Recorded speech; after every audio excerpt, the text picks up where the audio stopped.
What's up, everybody, and welcome back to the BallGame podcast. I am the innocent bystander, Matt Sullivan. I'm Chunks. I'm Dean. I'm Ortiz. I'm Chris.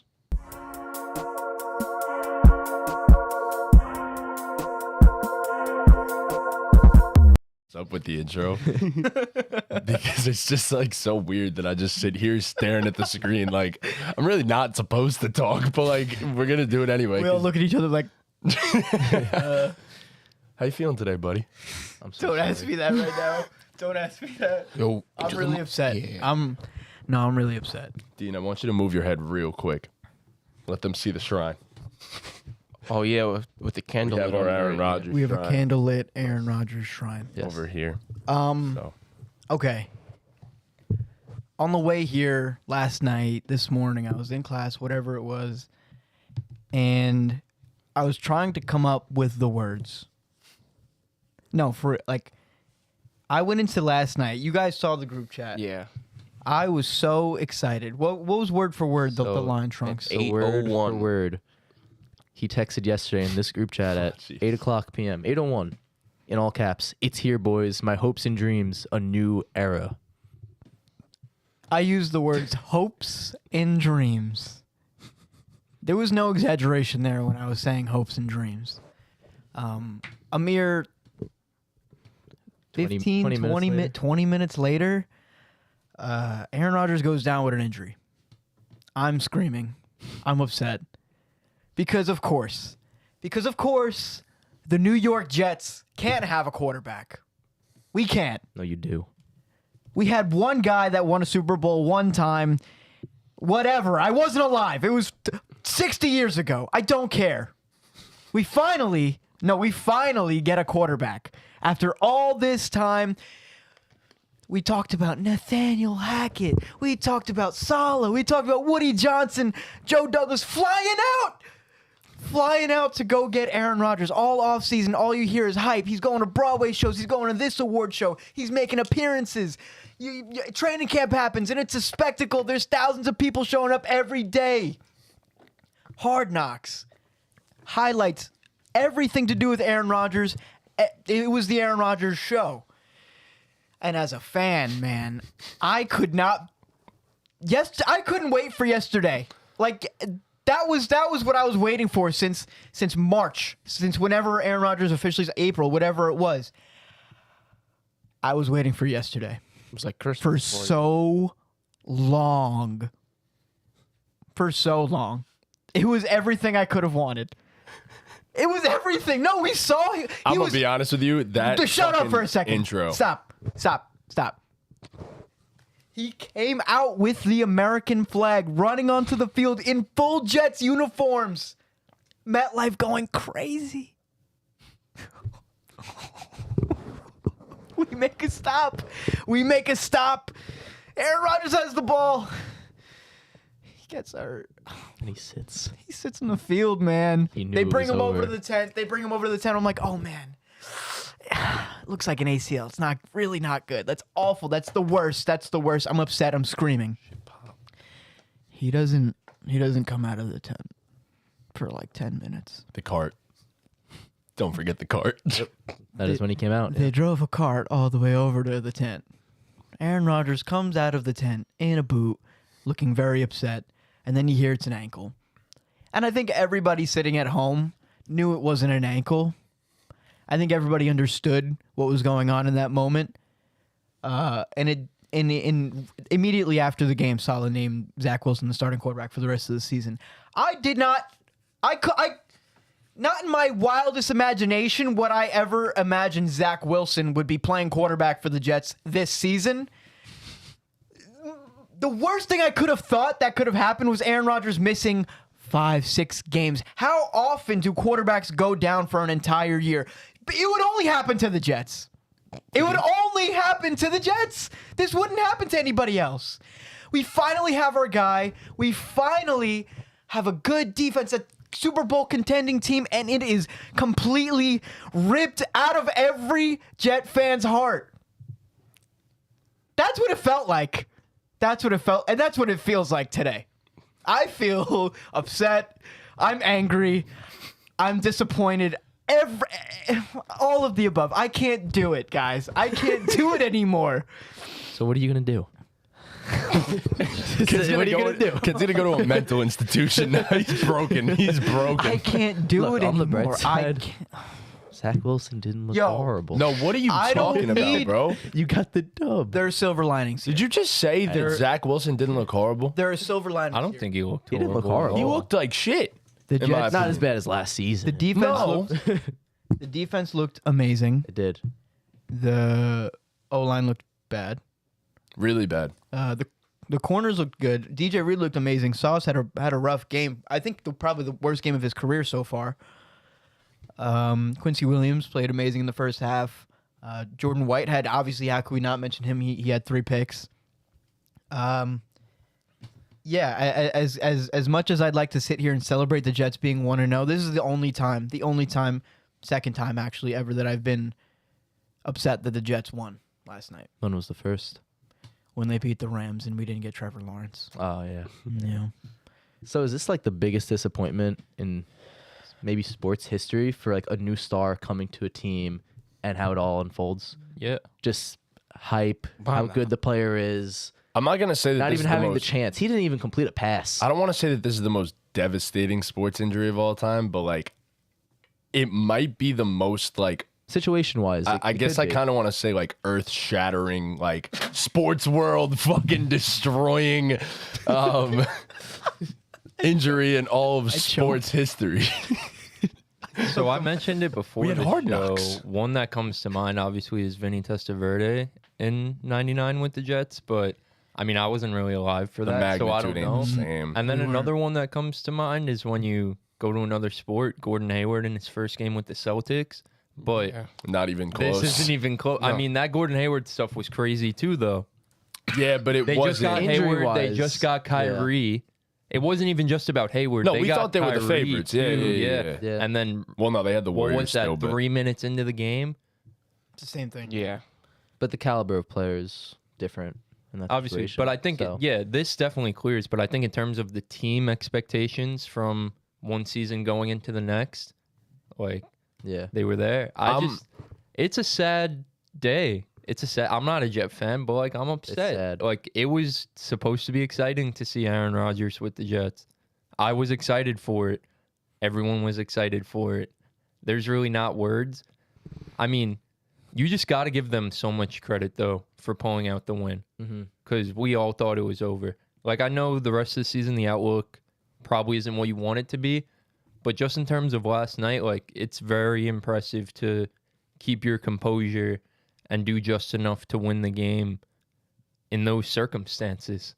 Right, to force overtime against a tough Bills team. I mean, the energy got sucked out of the building when Rodgers went down, but somehow they were able to overcome that. And I mean, that place was rocking. bro, Yeah. That place was rocking. was the greatest MetLife atmosphere I've ever fucking seen. Watching the start of that game when Rodgers runs out that tunnel with the fucking flag, plants that shit, and you have the entire stadium singing the national anthem. That was crazy. I don't know if the mic cut out. I don't know what happened, but there was a point where she did not have the microphone. Like you didn't hear her. I think all you heard. I think that was part of the point. If honestly. that was, shout out to her for accepting the moment and giving it to the fans for a little while. Yeah. Bro, that was fucking electric. Like I genuinely in that moment thought that the Jets were going to win the fucking Super Bowl this year. I thought the script writers had it written perfectly. I was like, wow, this is how the season starts. This is going to be like the Jets' year. And then tragedy strikes. Sucks. Like he knew it right away. As soon as he sat down, you could see it on his Bro, face. he got was up. like- He tried to tough it out. Yeah. And then he was like, he sat down. nope. Sat down and he just. How do you yeah. think he felt in that moment? Like that sucks. Just like defeated. Yeah. All you could feel was defeated. Like there's really no words to. That sucks. All the guy wanted was this last chance to win the Super Bowl. And we saw I guess kind of like this character arc of Aaron Rodgers where like people hated him coming out of Green Bay. And then Hard Knocks happened. And now everyone loved him. Everyone's like, yo, really like this Jets team. Like I'm rooting for them. And as a Giant fan, I was rooting for them not against the Bills, but I was like, you know what? I don't mind if the Jets win the Super Bowl at all because y'all deserve it. Fans deserve it. I was like, Rodgers, honestly, at this point, he deserves it. And this happens, and I felt heartbroken, honestly. It's getting to as the a point, football fan. It's getting to the point where maybe we just don't deserve it. Someone did something at some point for I'm us, telling for you, us bro, to not deserve Joe it. Namath sold his fucking soul to win that Listen, Super Bowl. I don't know. He I don't put know a what the deal goddamn is. curse on the Jets. I don't know what the deal is because even when you do everything right, it still Isn't enough. It still isn't. You're still stuck with Zach Wilson. Even in your darkest, toughest times, you go back to Zach Wilson. I will also say this. Granted, you guys said that he didn't look bad. I didn't think he looked good by any stretch of the imagination.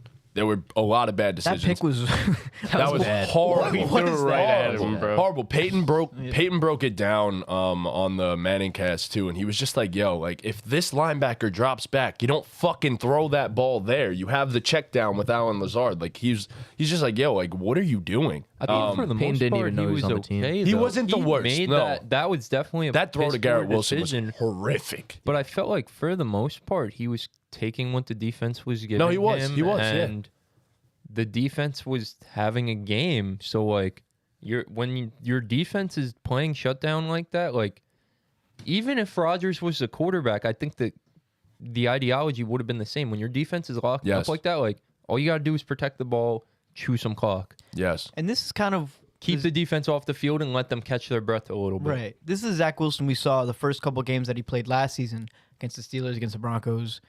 He won a game against the Bills. This is what he looked like. Like it's not surprising. He had exceptionally bad games, but if you can get a Zach Wilson who's not going to turn the ball over 3 times, that's all. Like let him turn like even one. Even time. if you turn it over You'll once, give him if you a turn it over turnover, once, but you just need him to be able to move the ball down the field enough to give Breece Hall a chance to make plays, give Dalvin Cook a chance to make plays. throw the he ball just to needs Garrett to Wilson. be enough. Give Garrett he has Wilson the the arm throw the talent. ball to Garrett Wilson. Garrett will. He has Bro, the arm. That talent, catch. man. That catch. What the fuck was that? Insane. Yeah, What the fuck I've was never that? seen anything like that before. This man played defense and then tipped it to Scored the touchdown. himself. Yeah. Like, what was that? Brees Hall looked really good. Too. Brees Hall He looked back. Yeah. I will say one thing. If that ACL wasn't a thing, if we're talking this game is like week 10, he's scoring touchdowns on almost all of those breakaway runs yeah, because he looked a little slow. he was also gassed. Yeah. At the end of those runs, he was gassed, That bro. I don't know how long it was. What, it was like 70 yards. Or Yeah, like an It was like an 80-yard 80-yard Garrett run. Wilson, 83-yard run. he could have blocked, but he was celebrating, and the defender caught up. Yeah. Bro, nah, Garrett's a special talent. You got to Yeah. get that man the ball. Brees is not all the way back, but you still see the explosiveness is there with Brees, which is a beautiful thing. In week 1 is a beautiful thing coming off that ACL tear. Dalvin Cook did his job. He did his job. It was a lot of what we expected. Like, obviously, no one expected what happened to Rodgers to happen to him, but the way the game kind of played out, the Jets' defense was dominant. Yep. The O-line struggled. They have playmakers who can make plays. They just need the ball, and that's pretty much it. I got to say, as much shit as I just gave Zach Wilson, this was probably the most difficult situation you could have given to any quarterback in week 1 ever. Like, honest to God. What do you think was going through his mind? Nobody That's on what I'm that- saying. This man expected to get a free ride on the Yeah. fucking bench this season, learning from one of the greatest of all time, and now all of a sudden, week 1 against a Bills defense that is probably just as fired up, wanting to shut this Jets hype down. Especially week 1 against in prime time. There was no way anybody on that sideline thought he was stepping in that game at all. Like the chances of that happening were only what happened yesterday. And Like, for you to I- fill that guy's shoes, Yeah, I can't imagine what was going through his mind when Salah was like, "Yo, you're in. get in there." Like, what was he thinking? He goes, "Where's Zach?" He's like, no, as soon as he sees Aaron Rodgers goes down, I could just in myself feel Zach Wilson's heart going Yeah. right through his I feel like butthole. that was a lot of what everyone thought at first, because that's kind of how I was feeling too. As soon as it was like, all right, Rodgers is really down, like, what the fuck is Zach Wilson about to do out here? Like, it could get really ugly, or he could be the biggest hero in sports history. And it has to be said, like, he barely ran with the ones. He wasn't running with the ones in practice most of the time. You have Aaron Rodgers taking all those reps because he had to. So That's what I'm I'm saying I personally think you give Zach Wilson 2 or 3 weeks, practicing with the ones consistently. Give him these next few games. I'm throwing the Cowboys game out the window, if I'm being entirely honest, because that's a defensive front, and we'll get into that later. As a Giant fan, I am destroyed. Zach Wilson's not ready to face that No, at all. that is quite possibly going to be the greatest defensive front we've ever seen in our entire fucking lives. Like, that is how good they looked. So I throw that game out the window, and then I look directly at the following week, and I don't even know who's on the schedule, but regardless, it's going to be easier than the Dallas front. So Yeah, the I Chiefs, just the Broncos, the Eagles. Yeah, I have. Chiefs give got him a back. chance. Just got back Chris Jones, which is huge for them. Give him a chance. Give him some legit practice time with the ones and see what Zach Wilson could do a few weeks from now. Like, I think there's talent there. There always has been. It's possible. Well, you have to bring in someone else, though. Yes, Yeah. agreed. Yeah. I don't Agreed. think you're too comfortable You, with like- Tim Boyle as your backup to Zach Wilson. No. They have a lot of But he knows the options. offense. That's the only thing. Tim Boyle is a Nathaniel Hackett and Aaron Rodgers guy. So There's guys who could run There's- that offense better than I saw. Carson Wentz might be Carson brought in. Wentz, That- Matthew Stafford. So Theo that No, was, Ash, that was he ain't also my going other nowhere. point. The Jets built this offense around Aaron Rodgers. So Yeah. for this is just like that's just another thing to add on to the disaster that is their situation. You're probably on going to have to offense. trade for a backup at some point or sign Theo Carson Ash Wentz. tweeted like an hour ago that he feels like Andy Dalton is Yeah. a good option. Yeah. And last year he was first in accuracy on slants, outs, and throws to the flat. Rodgers threw the most out routes last year, and he was 15th in completion percentage on passes under 2.5 seconds. So, like, if anyone out of the available options can run the offense, maybe it's Andy Dalton. It's just so hard to get a quarterback in there. Like, at least it is just week one. Yeah. That's if this happened maybe like week 3, 4, 5, and then you have a real problem. But you have a whole season now to figure it out. Still, there's still a chance they could sneak into the playoffs. I think. Right. If they get decent quarterback play, like, there's a chance for them. Like, this defense is legit. They Yeah. had a chance to make the playoffs last year, but the offense completely folded. Like, it wasn't the defense. So if it's Zach Wilson, cool. If it's someone else, cool. But if they could get average quarterback play, I think they'll be okay. It's like I know it's probably not going to happen, but they have to make the call to Tom Brady, right? They have to. Like Woody they have Johnson is definitely making that call. To. Yes. And you probably draft a quarterback this year. Yes. Completely You agree have- with Oh, you. they have to Yeah. draft a quarterback. And there's a lot of quarterbacks that are going to be They're using available a in this first year's on a draft. quarterback this coming. And you're season. gonna if there is a silver lining to this, you're not getting rid of your first round pick this year, which is the only silver lining because that was the Aaron Rodgers trade. It was a conditional first round pick, so it's a second. I'm pretty sure since he's not gonna It was reach like the required 65% of snaps that Yeah. he has to play. snaps. Since he's not, So Well, I had we were close. based off his 7% snap from percentage from last game. I don't think he's. I don't think he's gonna reach that this No. season. But What are our point. closing thoughts on the Jets? Like, overall, that Jets defense is as legit as advertised. I think we could say that. Their offensive line, as you said, rough. Alan Lazard looked half decent in this game, I'll say. Garrett Wilson is him. And Breece Hall, in Also 5 weeks from now, is going to be the best running back in all of football. That's my closing thoughts on the Jets. And Jordan Whitehead. Goddamn. That man had the game of his fucking life. He has never had a season in his career where he's had more than 2 interceptions. I saw that. They He had said it 3 on the- last They night. said that on the broadcast yesterday. I He saw had 3 that. last night. People were So- saying Josh Allen threw 3 picks for DeMar Hamlin. So that was pretty cool of him. Oh, boy. Yep. Yeah, I mean, yeah, his number. So, okay. the only thing Nah. I'll add is what you said, Dean. Sauce Gardner struggled in this game. Sauce played 68 snaps. He got targeted 5 times, 5 receptions allowed for 62 yards. And a touchdown, right? And a 118.8 passer rating allowed when he was targeted. First time in his career he's allowed more than 60 yards in a game. Seems like that was very clearly the game plan was to deflate Sauce Gardner Wait. off rip. The first throw that Josh Allen made was that slanted Quick dig. slant, yeah. That I think Set the tone set for the the night. tone completely the rest of the game. That was the first touchdown he's ever given up in college and In his life. NFL. He No? he had a recorded stat of a touchdown given up last year, but Okay. it was a blown zone coverage. So this is his first man-to-man Yeah. touchdown allowed. Yeah. He's washed. That's crazy. That's This insane. is his downfall. Okay. Yeah, it wasn't pretty for him. We have to talk about the other guy. We do. Josh. Who would have thought that Zach Wilson would have squared off with Josh Allen Yeah, outplayed and him. been the better quarterback in this game? He did it last year. Oh, yeah, that's true. That's a good point. But still. Okay, so Josh Allen was atrocious 4 in this game. turnovers. So the final Insane. score was 22-16. It went into overtime. Blah blah blah. All that. Xavier Gibson. Since we'll just get back to the Jets real quick. God, what a god. The hard knock superstar. Just an underrated guy. Got called into the office. Thought he was getting cut. Made the team.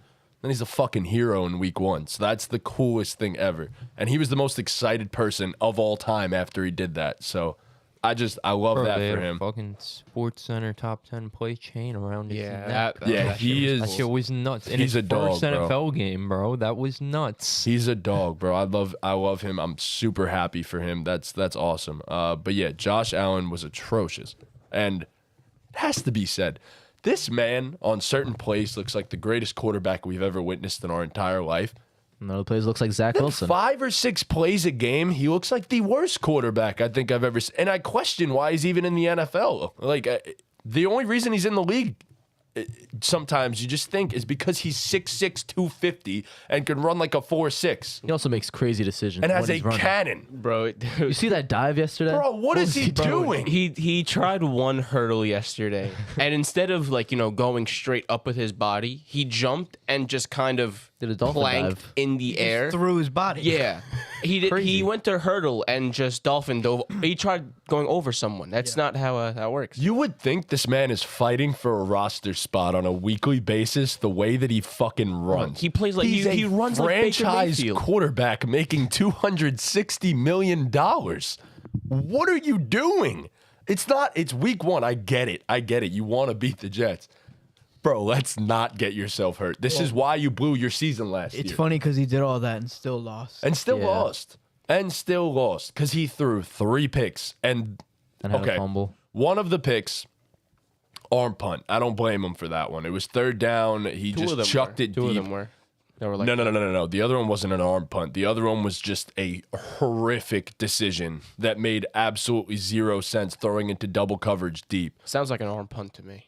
No, It wasn't an arm punt. It just wasn't. It was just a stupid ass decision. Yeah. It was terrible. And then the other pick, Was What- also a what shitty ass was that? decision, a bad ball and a bad route. oh my God. It was He had a just flat wide open. I was fucking screaming at the TV like, bro, just take your check down. Sauce dude. backed off, and then he just still decided Bro, to throw just it. take your fucking check. Like, I defended Josh Allen on this show. I think I was the only one who still said he was the quarterback too. I think everyone else had Joe Burrow. I mean, at their Burrow was quarterback, also too. dog shit. But I tried to defend Josh Allen, but I said one thing, like, bro, you gotta clean up the turnovers. And he had 4 last night. And I 4. said that's the only thing holding this guy back from being the consensus, no question, quarterback 2 in the NFL. And competing for Super I was Bowls about and having to a say. chance to win them. And competing for the 1 spot, if I'm being entirely honest, bro. If you cut out I the mean- turnovers, The defense in this game for the Bills was spectacular. Like, I'll take my loss on that one. I thought the Bills defense would take a step back. Granted, they were playing Zach Wilson and a terrible offensive line, but I thought, Matt Milano does what Matt Oh my Milano God. does. He's a great Mike linebacker. Thought the D-line was getting after it. Again, weak offensive line, so not much to take away there, but the D-line was definitely getting after it. And Josh Allen just couldn't take care of the ball. no. It was, the last 4 drives of the game before he drove down to tie it with the field goal were interception, punt, interception, fumble. Like, those were the drives in the second half for the Bills. It was not pretty, and it's just like in that type of game where you're going against the backup quarterback and, again, a weak offensive line, and the energy has been sucked out of the building like that because of the injury. Like, you have to take advantage. You have to move the ball, take up time, and put points on the board. You can't afford to turn the ball over and give them a chance. And that's exactly what they did. It was, we need to see that get straightened out. Like, that is a real concern for the Buffalo Bills. It's a real concern for Josh Allen. That's my thoughts on that. No, Josh Allen completely left it up to the Jets to have every opportunity to win that game. The Jets really had no business even being close to winning that football game. The Josh Allen just kept turning the ball over and giving the Jets the chance to kick a field goal until at the end, like, bro, you have a couple minutes left in the game and you're not paying attention to the snap. You're not looking the ball into your hands. Like, it's such fundamental things that you're like, what is even happening here? You have such a great quarterback, and in the biggest moment, he can't catch a snap. It's bizarre. Even after that, he did catch it. He regains control and still fumbles the ball. He picks it up, puts it back, and then fumbles the ball Josh again. Allen's clearly rattled. He clearly has a problem in big time opportunities. He's 0-5 in overtime. He's played well in certain games in the playoffs. Postseason games, yeah. But overall, I mean, they've never made it to the Super Bowl. No. In his time there. Granted, it's been tough with Patrick Mahomes. But you start to question if Josh Allen is able to be that guy for the Bills that can take them and win a Super Bowl for them if he can't perform in these big time moments. I wouldn't say so much as that. I still think I'm more than willing to say that Josh Allen is a Super Bowl level quarterback. But if you're turning the ball over 4 games, 4 times, 4 games, you're not winning the football game. And if they squeaked out of that game with a fucking win, oh my God, Josh Allen should have been praying to the Lord, thanking him, because he had a chance to do so. And then obviously the Tyler Bass kick fucking doinks. That's crazy. And then goes It through. doinked through. I couldn't believe My that. Wi-Fi cut out the second the kick went up, so I had no idea what happened. I was like, what the fuck just happened? And then I turn it on ESPN. They're in overtime. I'm like, oh, I guess he made it. Yeah, the Bills got to clean this shit up. Josh Allen's got to figure his shit the fuck out. And this Bills team, that defense looks great. But yes, it was Zach Wilson. So They I still don't know. gave up a ton of rushing yards against the Yeah. team that you knew was going to run the ball. They got gassed, yeah. You knew Zach Wilson wasn't going to get, 40 passing attempts. Yeah, that scares me a bit. Like, you knew it was coming, and you still couldn't stop it. And you still let Zach Wilson complete 67% of his passes. Eventually, he's going to have to start throwing more. So that's when it's going to be a real test for him. Yeah, so anyways, this episode is, by the way, an overreaction episode. Obviously, we all have now seen one game for each of these NFL teams. And I think that's enough to judge teams, for the entirety of the season. Just one game. I think that does think so. justice. For sure. Yeah. So yeah, of course, today's episode is all about overreactions. And my biggest overreaction for the Jets is I think your season is over. And maybe it's not It an is. overreaction because it might just be. I agree. It's really all. I'm Yeah, sorry, Dean. And Unless they make some crazy move for a quarterback. But What I move is there don't- to make? Matthew Stafford would be the only one I can yeah. even think of. But I don't think he's getting traded. And plus, you have to think about it logistically. You can't. Money-wise, you can't. Because you're still paying Rodgers. is he guaranteed all the money, though, since he got hurt? Yes. I'm not guaranteed all of it. That one incentive for that 65% of the snaps, he's obviously not going to receive. No, but that's trade compensation. So that has nothing to do. Rodgers is making that money no matter what. So now you just have to do some cap gymnastics if you want to get a quarterback of that caliber, and I don't think that's even possible. So aside from that, Mid-season, that never happened. no, it's not, especially as a quarterback, because you have to learn the entirety of a fucking playbook and the ins and outs of it. So completely different story now. I but mean, give me Baker Mayfield. At that point, That's a guy that another one. had literally proved last season that he could step in and at least win a football game yeah, if need be. So I don't think Baker Mayfield's such a bad option. I just think there's so many options that are better than Zach Wilson. The problem is they don't know the offense like Zach. maybe Zach's good, maybe. Maybe. I mean, you end up getting in return the best quarterback coach in the league. Yeah. If Aaron Rodgers decides to put his time in with the team still and sit on the sidelines and go to practice and whatnot. But whatever. let's talk about the rest of the. Yeah, and then my overreaction for the Bills is just you have a Josh Allen problem. It's that simple, and that he's regressing. That's my big overreaction for the Bills. Yeah, But I mean, the turnovers are really out of control. yeah, it's just a bit much. But Yeah, and also if they don't establish the run game, it's gonna continue. Yeah. yes, That's also a problem. Like, it is on Josh Allen, but it's also on the fact that they can't establish a run game. And I said this was going to be a problem for them. They have to be able to establish some type of run game. Even the Chiefs, bro. We know the Chiefs sling the rock and run the ball down the field. In playoff time, when the Chiefs need a running back to just run for some yards, normally that guy shows up for them. Yes. Whether it's Pacheco, Jerick McKinnon running out of the backfield, They can establish it when necessary. It's just the Bills don't show the dude who willingness. used to be back in the day?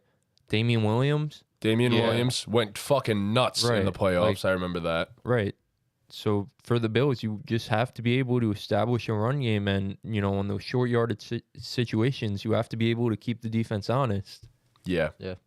On a 3rd and 2, don't let them guess pass. If They they're don't gonna commit. Play They off just- on the line. They don't commit to it, and it doesn't make sense because you have a defensive head coach too. So they don't. I don't know. It's just odd to me. It's a big problem. It is. It is a big, big problem. If it doesn't get sorted out, this could be a long year for the Bills. Agreed. Yeah. We're gonna skip obviously the Chiefs and the Lions game. We already talked about that last week, so be sure to check out that last episode on that one.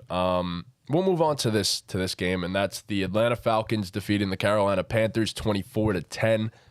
And This was a fun what- game. It was. It was a fun game. It was, I guess.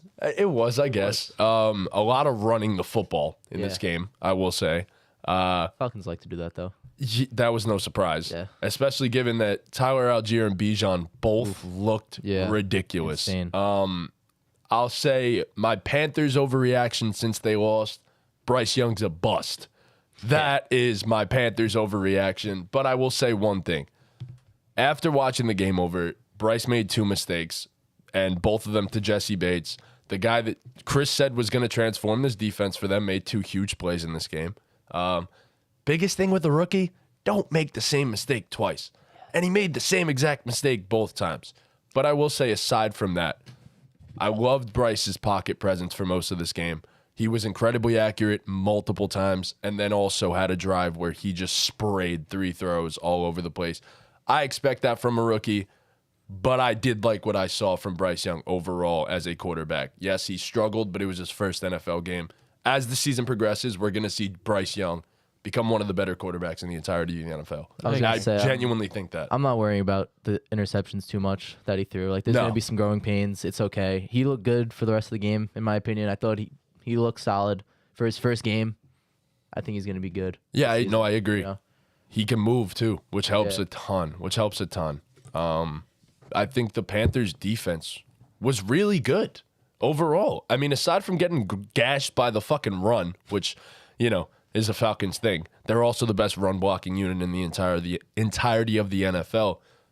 Desmond Ridder is just a weak ass quarterback, so I don't expect much in that fucking department. I mean, what do you want him to do? He threw the ball 18 times.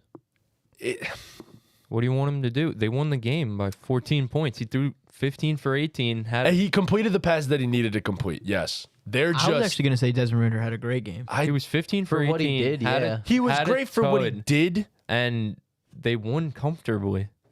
He's still yet to have a turnover in his NFL Yeah, career. that's the true. Panthers were not He the team almost that did. he He had fucking to go crazy over. Caught his own pass. No, I agree. I was looking at Tyler Algier. He came out and proved to everybody that last year he was not a fluke. He's a good football player, and it's gonna be real tough for the Falcons to divvy up those carries. It's I think not. it's gonna be more 50-50 than people think it is. I don't think it's gonna be the Bijan Robinson show. It's Yeah. not. It's Algier not going had- to be. Algier had 15 carries. That's what Bijan I'm had saying. 10. But a lot of So- people were saying by the end of the season, Bijan's clearly the better player, which might be true, but you can't deny Tyler Algier's effectiveness when he's out there. Bijan, At some point, they're gonna unleash Bijan a little. he was bit also more. used a ton as a Yeah, receiver. yeah. A ton as a the The receiver. same way 6 for we 6. The same way we Yep. think for Gibbs. And I know maybe Monty, you don't think he's as good as Algier or whatever, but like He's same not. thing for Gibbs. We expect Gibbs to be unleashed later on in the Yes. season. I expect the same from Bijan. He was so efficient in Yep. his touches that at some point, and I know Algier was too, but at some point you got to give him more touches. I will I say feel like if though, Algiers if he keeps doing this, I don't think you have You can't. to. though. I You think can't pull it Algier's back. clearly the goal line back. Clearly the goal line back. When they're, down there in the red zone, that's the guy. I think Bijan's just so versatile that they're going to implement more of them being on the field together, whether it's a split back. They had a lot of those snaps. in Whether this game, whether actually. Bijan's lined up out wide, like they're gonna implement more of that as the season goes on. I mean, I thought they looked incredible. I think from a glance, the pass rush looked weak because they only had 2 sacks. But No, it was What do I- watching the game back, the entirety of it. Bryce Young was protected almost the entirety of that game. They had So- 2 sacks, but it was off blitzes. they had a pressure on 28 out of 40 passing plays. Bryce Young threw the ball 38 times, and the other 2 times he got sacked. I will thought say, the interior D line was exactly what I wanted, Yes. what I said it would be. And, you know, Arnold Ebiketie, my breakout candidate, he played, I think, 20% of the snaps. And he had an 18% pressure rate. So I know, like, he seems right now like a gadget player, only obvious passing down situations you're going to bring him in. But you got to get that man more snaps. I mean, I have it here. David Onyemata was 4th amongst D tackles in pressure win rate at 20%. Grady Jarrett was at 6 on that list with an 18% pressure rate win. Like, I thought the D line was very stout. Jesse Bates is one of the best safeties in the game. I've been trying to preach this to people, how important he is for the Falcons secondary. And, you know, it wasn't the prettiest of games. Like, they definitely gave some stuff up. I will say the Panthers are terrible. I think my overreaction for the Panthers is that their receiver room might even be worse than we Holy expected. Shit. I thought Adam Thielen was going to give something. Oh my God. Like- Nah, I will say one thing, Chris. Yes, there were pressures on a lot of the dropbacks, but Bryce was sitting comfortably, but had nobody to throw to, quite literally, Yeah. most of the game. I mean, Hayden So Hurst had a few good catches. Bryce Got a would sit touchdown. there for 3 seconds in the pocket, not have anything, and then get pressured. And I felt terrible for the guy because nobody was creating I don't feel terrible any for him. separation. He was the number 1 pick. He's making Well, millions of dollars. In Don't feel regards terrible. to NFL teams, It takes time, brother. and I First agree. NFL game. They're It gonna was. He Bryce was is the gonna number have 1 a pick. similar situation to where You got drafted to the worst team. Yeah. they're gonna trade for a receiver in the offseason, I would assume, or sign a big time receiver. T. Higgins, namely one guy that I think will be quite available for them. And that's going to change everything That for seems to be the way the teams are going. That's the roster construction. Get the quarterback on a rookie deal, see if they're the guy, and then if they show some promise, go get him that number 1 them. Yes, receiver. That the seems O-line to be the looked blueprint. solid to me, personally. The run game was great for the Panthers, might I also add. Chuba Hubbard looked phenomenal in this game. Yeah, he had 60 yards on 9 carries. Should I say, like, Chuba seemed like he genuinely outplayed Miles Sanders. And Miles Sanders had a big fumble in I this was about game, to say, too. Miles Sanders, he's got to fix the fumbling problems. He played well. Yeah. Sanders was solid Yeah, for what he 18 was. carries, 72 yards. But Chuba outplayed him. Yeah. Genuinely And outplayed his him. 9 carries, he had 6.7 yards in Yeah, average. ridiculous. Both teams were running the ball relatively well, I will say. And then it's tough. It's tough. For the Falcons, also, I gotta add, I know this is what Arthur Smith wants to do, and he doesn't care about our fantasy teams. He doesn't. No. But, and This I ain't know they gonna won fly. this game comfortably too. This ain't gonna fly. But like, not even that it's not gonna fly. It's just like, why are you even drafting these guys? Yes. Why are you drafting Drake London with such high draft I capital? wouldn't Why are count you Kyle Pitts. It's a drafting- different coach. Kyle Pitts guess. wasn't drafted with Arthur Smith. I but- mean, it's just like Kyle Pitts wasn't even. Drake London ran all the routes. Yes, he So, did. like, he was out there for 90% of the plays. Yep. So like, he was out, and at some point they're gonna have negative game scripts, and he's gonna need to throw the ball more. Like, they're not gonna win every single No. game comfortably like this. But I mean, Kyle Pitts wasn't even out there on most of the 11 personnel. It's just like, what are you doing? they were all in on Jonnu Smith because he has blocking ability there too. It's just like, I don't don't know. understand. I just want to see Arthur Smith take the training wheels off of Ritter just a little Agreed. bit, just so Yeah. you could evaluate him. And my thing is, you don't even need to look at Pitts as a tight end. You can run 2 wide receiver sets and have Drake London and Kyle Pitts as your 2 outside receivers. It doesn't have to be Matt Collins. Yeah. It doesn't have to be. So Mac will had a gi- good game though. Yeah, granted. I'll give Yeah. them the benefit of the doubt and say that they again won this game comfortably. It was a close game, but then they shut them out in the fourth quarter, 14-0. Yes. You have And to target you Kyle kind Pitts. of like throughout the game felt the energy like there was really no chance they were going to lose this game. No. That's what I felt like anyway watching it back. But Falcons secondary looked good, but yeah, I granted mean, it was weak. it's a good start to the season. Like I'll take it for my dirty birds. Yeah, my overreaction on the Atlanta Falcons is some team is going to game plan for you, and you're going to have no response if Desmond Ridder is not going to pass the ball. So Yeah. So on to the next game here. Let's Before see. you do that, I see you guys later. Yeah, we got through 2 games. That's sick. Peace out, See buddy. you, Fairy Hawk. So next up, we have the Baltimore Ravens defeating the Houston Texans 25-9, and this is kind of a game we expected to be a blowout, and it was every bit of the blowout. I will say, my overreaction for the Ravens, because I'll start with this, maybe we overreacted to the impact of Todd Monken being the offensive coordinator of this team. I'll start off by saying Lamar was not bad, but Lamar was not good. He was decent. He did his job in this game because, you know, it's the Texans and the defense was elite. But there were a couple decisions I didn't like. And I will say one thing. Mark Andrews is the clear focal point of this offense, and he will be when he gets back. Zay Flowers, your Zay guy, Flowers had a good game. on Really another good game. level as a receiver already.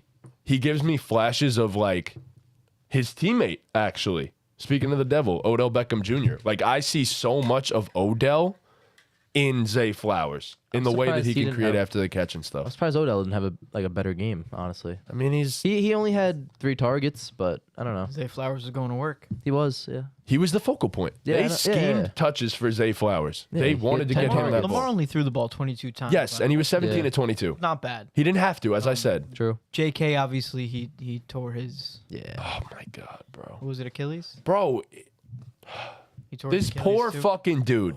This poor dude. He can't catch a goddamn break, bro. No. Can't catch a break.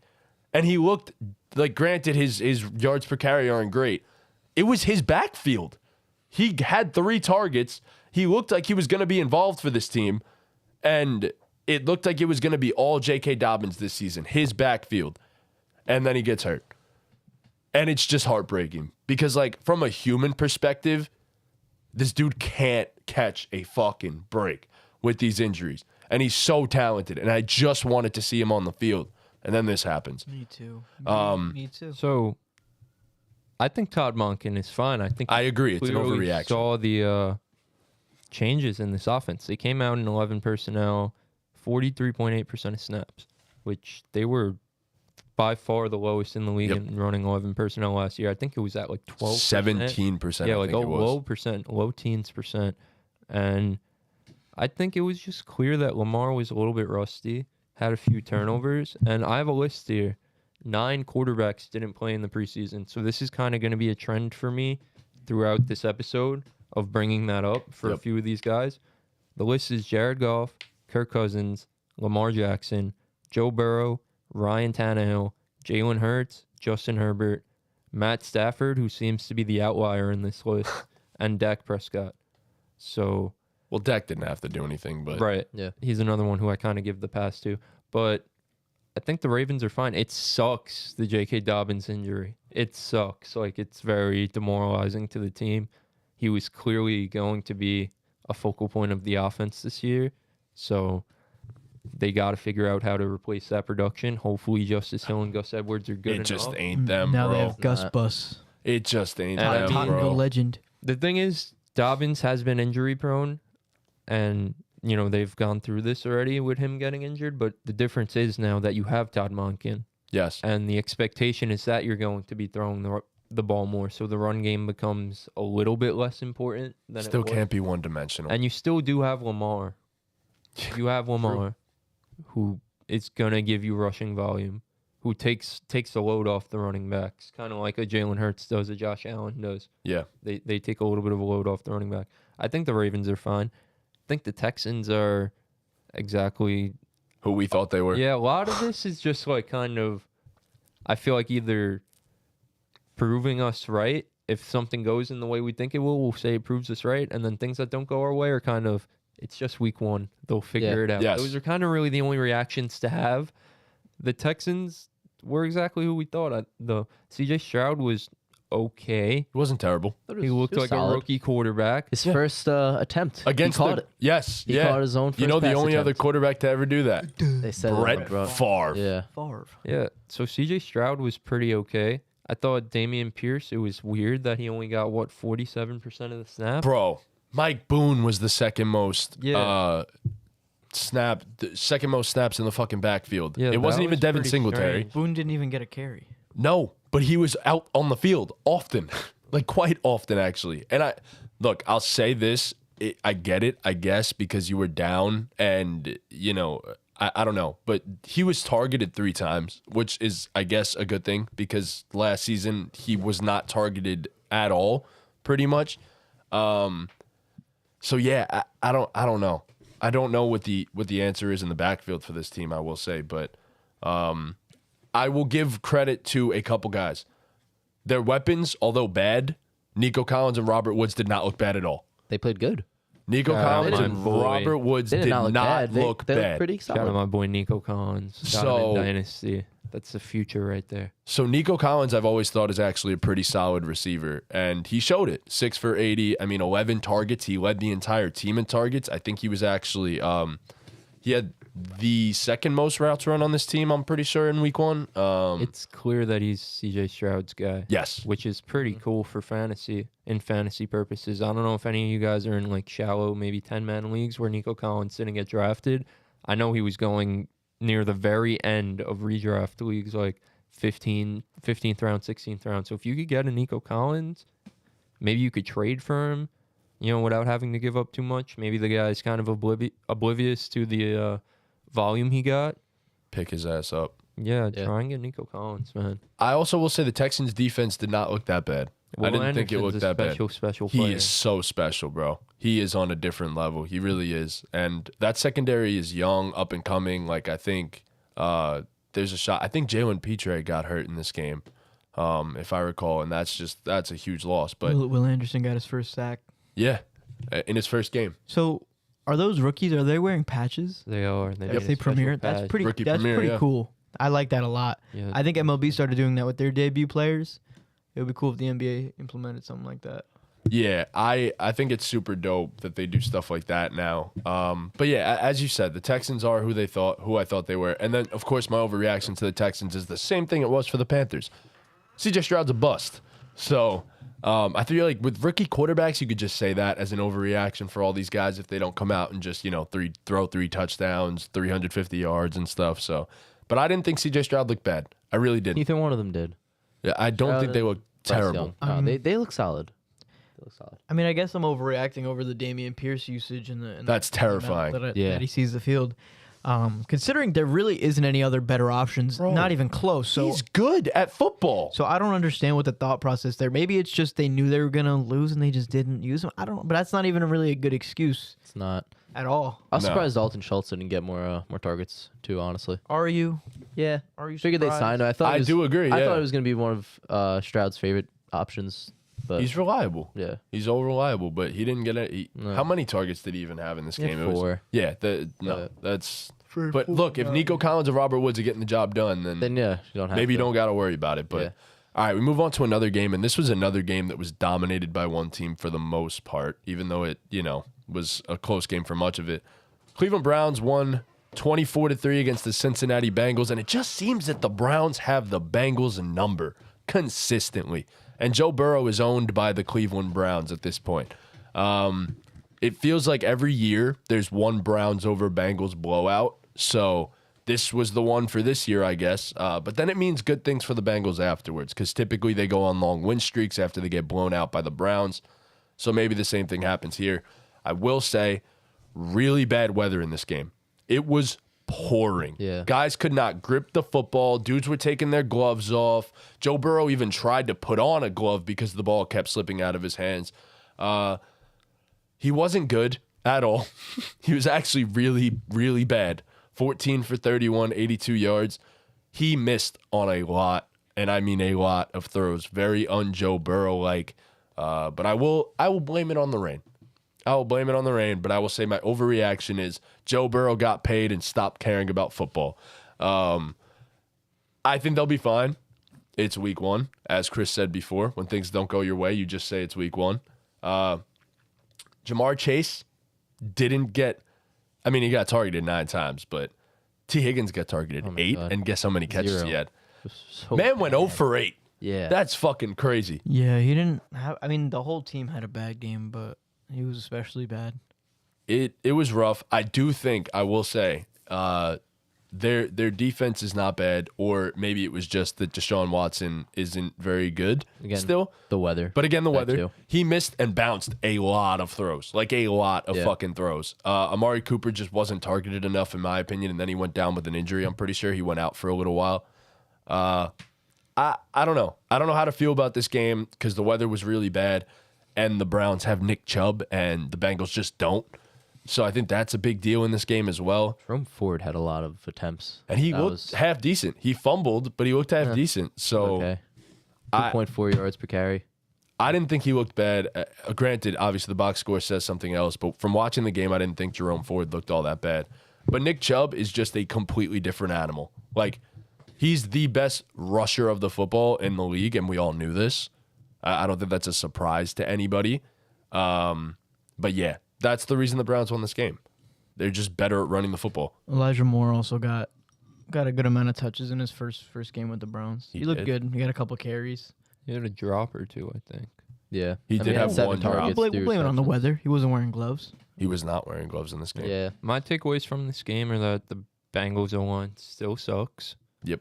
They Or the Browns' defensive front is gave nasty. up a 30% pass rush win rate, which is not very good. The Browns' defensive front is amazing. Yeah. I'll get into that in a second. Ridiculous. But my second takeaway is that Burrow didn't play the preseason, which Yep. I said before. I think it matters. And, I mean, we saw it last year. Joe Burrow stunk it up week 1. Yeah. So you have to expect the Bengals offense will be fine. I thought Watson looked okay. The same way we're giving Burrow a slight pass, you got to give it I to agree. Watson too. The Completely weather was agree. shitty. Thought he made some throws when he had to. Obviously, the interception was super questionable. Just super questionable. No, it got decision-making. tipped. It got tipped. It Yes. still was a bad decision. It though. was a bad decision, but it did get tipped. I will give him that. He ran But the ball a lot. What I was about to say is I like that, the mobility is still there, and that always adds an extra dynamic to your offense when you have a quarterback who could extend plays and also, run and pick up a few chunk yards. The defense is elite. They gave up 82 passing yards, 75 rushing yards, 2.6 yards per play, and the Bengals went 2 for 15 on third down. Yep. That's a huge win. And, I mentioned it when I picked Myles Garrett for Defensive Player of the Year. They went out and fucking acquired Zadarius Smith, who was probably the best edge rusher Myles Garrett has ever played alongside him. I respect Jadeveon Clowney, but Clowney on the Browns was never what we thought he No. would be. Never. I also got to mention Okoronkwo, who's their third edge rusher. Also a good player and an underrated pickup this offseason. He got a sack in this game. Yeah. He was the first sack of the game.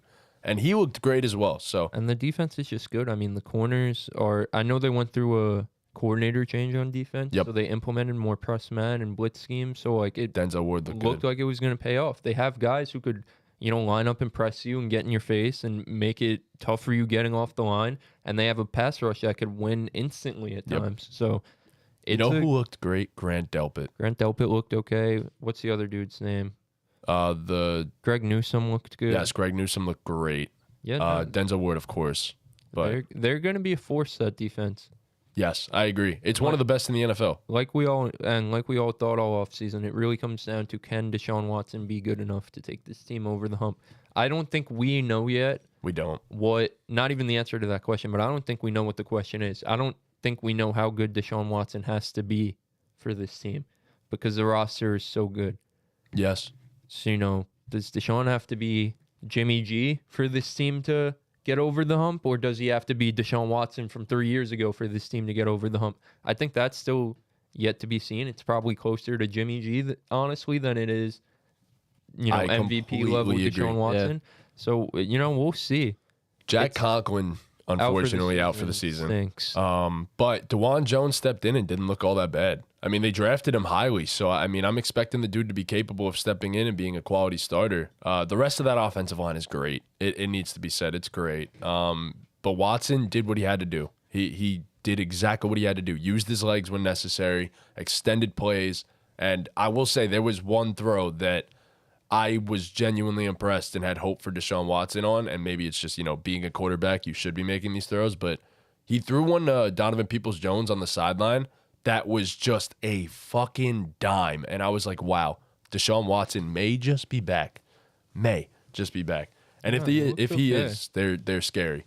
They're scary. Yeah, I mean, I think the team showed us this week that their floor is that they're going to be super competitive, and at bare minimum, they'll probably be fighting for a wild card spot. And their ceiling is winning the division and going to the Super Bowl. Like, yeah, that's how good this team but I can think be. their floor is definitely like they're going to be a competing team. They're going to be in the mix for sure. Yes, I completely agree. Speaking of Super Bowl contenders, the San Francisco 49ers beat the brakes off the Pittsburgh Steelers 30-7. The Steelers just looked like clearly the inferior team. I had money on the Steelers in this game. Looked exactly as advertised, and Brock Purdy just continued to do exactly what he was doing last season. He looked great. The injury seems to have not slowed him one bit. Christian McCaffrey was every bit as Christian McCaffrey as he could be. Fucking hell, man. Brandon Ayuk was insane. Brandon Ayuk was ridiculous in this game. Ridiculous. 8 for 8, 129 yards, Two touchdowns. Bro, he looked like the best receiver on the field. Easily, yeah. By far. He was, yeah. By far. Like, all respect to Debo. Debo was solid. He was decent.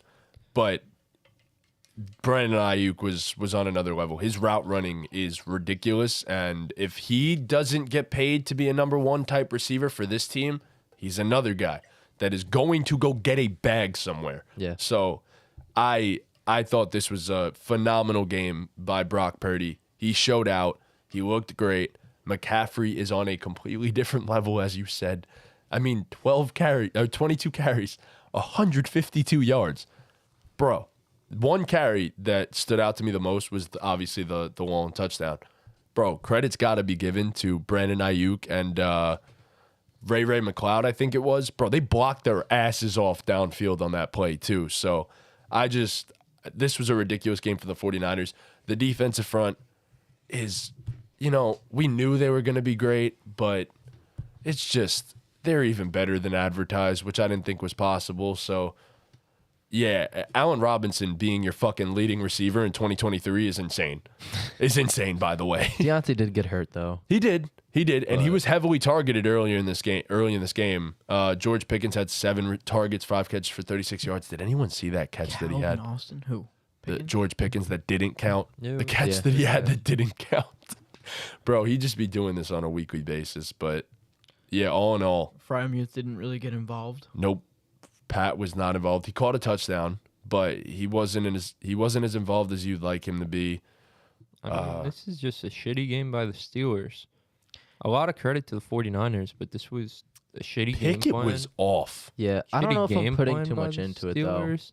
Like, I mean, I they think played I am. arguably the best team in the league. I think the play calling was so fucking Horrible, weak again. bro. It was. Horrible. Bro, Which how do doesn't you run the- surprise me. Ran the ball only, like, granted they were down a lot early, but like you only ran the ball 10 times. Yeah.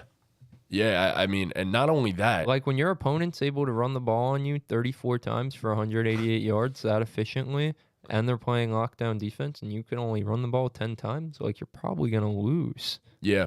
Kenny Pickett didn't look particularly great, but he also threw the ball a shit ton, and I don't think that's what we expect from the Steelers when they're winning games. No. He also was just very inaccurate. Yeah. Like, if he was accurate for much of this game, we're talking about a different game altogether. But my overreaction for the Steelers was Kenny Pickett is one of the worst quarterbacks in the league. And my overreaction for the 49ers, and I don't think this is an overreaction, Brock Purdy is more than enough for them to win a Super Bowl. Yeah, they look like the best team in the league. More than enough. They easily he's look an like above average. He's a good quarterback. Yeah. For what they need, And yes. all they no, And that's he's a it. good quarterback. Bro, he's It's the Kyle Shanahan system, bro, too. but he's like, gone out there and proved I agree. every No, I agree. single week that he is good. And What else would he have to do for you to just say I he's think- just a good quarterback? Because I don't think know? think it exists that you could just throw a bad quarterback out there and he's just gonna be average in the system. I don't Shanahan think that has exists. done it before. I don't think that exists in the NFL, bro. I'm just saying he's done it before with quarterbacks. CJ Beathard, Nick Mullins have looked half decent in the Kyle Shanahan system at points. I'm just saying they've had games. I think Brock Purdy's Those guys good. didn't win 10 straight games. What are you talking No, I about? agree. I agree. But this is also the best defense in the NFL. This is by far the I best defense in the understand, NFL. But all I'm saying Purdy is was Brock great. Purdy's actually you start giving Brock Purdy credit here. McCaff is also elite at running the football. Like I'm still very hesitant on Brock. I think he's good. Yes, I'm still very hesitant on Brock Purdy. I am. He was good in this game. He was great, And he even. continues to be good every single week he plays. Okay, I want to see it come play. If he's healthy, come playoff time, I want to see it again. That's it. That's all I'm saying. That's all I'm saying. That's fair. But all right, moving on to the next game. Your boy, Shake and Bake. God bless. Thank you. He did it, man. His debut. I'm so here for a Baker resurgence. With I the love it. Tampa Bay Buccaneers defeating the Yes. Minnesota Vikings by a score of 20-17. I feel like I was being laughed at when I said it, but You were. No, you were. And Baker was solid. Baker Yeah. was solid. Did you see the when he trucked the dude Yes. and he goes, Get your body. get your weight up. Yeah. He goes, get your weight up, little boy. And then I was like, Jesus Christ, Baker. I'm like, bro, you just came back and now you're talking shit already. As he should. Yeah, Baker was great. Kirk, I didn't think was bad in this game. He played like he usually does. Kirk was solid. Kirk is Kirk. Kirk was solid. Justin Jefferson is, again, He's the always best gonna do his receiver in thing. the NFL. I don't think that's surprising. The offensive line, might I add, for the Vikings, the interior especially, got absolutely demolished. And they need to do something about that because that is not going to fly with a pocket quarterback like Kirk Cousins. Outside of that, Rashad White is just maybe not good at football. No. Sean Tucker might just be better. The defense is good. It is. Like, it's a great run defense, especially. Alexander Madison was inefficient, 11 for 34. They also didn't run the ball much. Ty Chandler had 3 carries for 0 yards. So, Buccaneers' run defense is legit. We all know that. But, yeah. Kirk Cousins in the passing game is still scary. Yeah. Jordan Addison was great. Jordan Addison was damn good. Caught a long touchdown. I thought Jordan Addison was okay. I thought he was exactly He what caught he should a have long been. touchdown, but like it was a busted coverage. Other than that, he was pretty quiet. He had 60. He only ran a route on 66% of their snaps, passing plays. So I will say that number needs to go up. 6 targets on just 66% of their passing plays. I mean, he was active. He was definitely active. Hawkinson was really good too. 8 for 9, 35 yards. Did what he had to do. He wasn't really good. Really Really, not 35 really yards good. is not really good. He was good for fantasy, yeah. but like Hawkinson. didn't really impact the game. Trunks just checked. He was getting targets a lot. He was getting a lot of Yeah, targets. but that's He just was getting targets a lot. targets a that's lot. his job. Bro. Like, granted, He that did is his his job. job. He has one of the worst depth of targets in the entire NFL consistently since he got to the Vikings. But I wouldn't say he was great. He caught the football. Yeah. My his job. takeaways from this game, my big takeaways were that neither team could run the ball, and I Nope. think that's going to be a trend for both of these teams throughout the course of the season. The Bucks defense is elite. Athlete, elite. The Bucks defense forgot words. The Bucks defense is elite though. They forced 3 turnovers. The Bucks had 0 turnovers themselves, so that's kind of where you win the game. If you win the turnover battle 3-0, you're probably gonna win. Thought Baker was okay. You know, he did what he had to do. Yeah. I thought, 21 for 34, $173, 2 tuds, like it's fine. I think Mike Evans and Chris Godwin Are elite. as a duo are very disrespected. I thought they were great. They complement each other so well. So That's well. why they've been so good for so many years. But I mean, this might be the year for Devin White. This might be the year for Devin White. I mean, I I think feel like I say that every year with Devin him. White, if he hits, makes this defense go from probably like a top 10 unit to top 5, top 3 unit. That's how good this defense could Agreed. be. I thought Devin White was all over the place. He made 12 tackles. He was all over the field. And then Antoine Winfield is a special player. Yep. Antoine Winfield had 8 tackles. He had a sack, a forced fumble, and a pass breakup. Like, this defense is really good. And if Baker is serviceable, this team could definitely make me eat my words about them. and Same- be better yeah, than same here. expected. Same here. I gotta say that Daniil Hunter is also a game wrecker at certain points. I will say that. Pay the man. Pay the damn man. This Vikings defense, I don't think it's good. But they didn't get lit the fuck up. Is Daniel Lister the dude from Punta Cana? Yeah, From yeah. Britain? Yeah, Dan. He's in our chat. He said, yo, all the way from the UK. Guys are smashing it. Hey, Dan. What's up, What's up, buddy? But yeah, no, this Nice of you to stop by. love this guy. He's a great guy. Me and him were talking recently. So we were just talking about football. He was asking. He actually texted me after the Giants got absolutely demolished and goes, "Rough night for you, ain't it?" And I was like, "Yeah." I was like, "It wasn't fun. I'll say that much." But yeah. So the Tampa Bay Buccaneers, maybe your boy. You should feel vindicated. Maybe your boy Baker Mayfield is good. Oh, he Maybe. is. I'm gonna be honest with you. This was also I'm a gonna bad be- Vikings defense. I'm gonna be so honest with you. Anything good that happens the rest of this NFL season, I'm not inclined to care. Like on the most serious note ever. I guess. I guess. All right, next up. Jacksonville Jaguars beat the Indianapolis Colts 31-21. I'll say my Jaguars overreaction. Calvin Ridley is the second best wide receiver in the NFL. And He looked really good. that's why these are overreactions, Yeah. guys. Like let's just keep that in mind. And for the Colts, it was Anthony Richardson is by far the best rookie quarterback in this class. Amazing, So, bro. He yeah. was so good. I loved watching him on the field with Pittman. They just looked great. Might I add, thank God that Travis Etienne is the lead back in this backfield because I was getting so damn worried. I'm not going to lie. That Tank Bigsby was going to take over. Tank. He wasn't efficient. He fumbled. But Travis Etienne was great. Travis Etienne was really good. He was actually involved in the passing game as well. Trevor Lawrence looked, as Trevor Lawrence should have looked. And then, might I add, like, obviously I just mentioned Calvin Ridley, but, like, it can't be overstated enough how good he looked. How good he looked at looked so football. good. Like, I will say his first half was insane. I thought he was going to go for, like, 150. He ended up with 8 for 101 and a touchdown. He was quiet in the second half, but I think that was also part of the defensive game plan, or at least it should have been. And Zay Jones, very intriguing. Might be a good add in fantasy football. Just putting it out there. And then Christian Kirk, drop his ass. It's that simple. The dude was the least of the receivers in terms of routes run. And it didn't look like he was involved at all. So I don't think Christian Kirk is a guy that you want to own in fantasy Crazy football this year. considering what I they wouldn't paid drop him yet, but Yeah, No, definitely not wouldn't drop drop him. him. Definitely I own Christian Kirk in a league. I'm definitely not dropping him yet. I didn't draft him where I drafted him to drop him. Yeah, after week no, one. it's an You just gotta overreaction. hope that he'll get involved more as the season goes on. He is 100% their slot receiver, though. That's the thing. And they're just looking at him as a slot receiver now. That's the problem. Because, what in the world? Oh, yeah. So, I don't know. It's tough. I just think, I just completely lost my train of thought. Wow, I'm not even going to lie. But yeah, Anthony Richardson, elite at football. Like, elite at football. It's his stuff. So that I could say it for him. I think I genuinely think that Anthony Richardson is going to be the best quarterback in this rookie class. I do.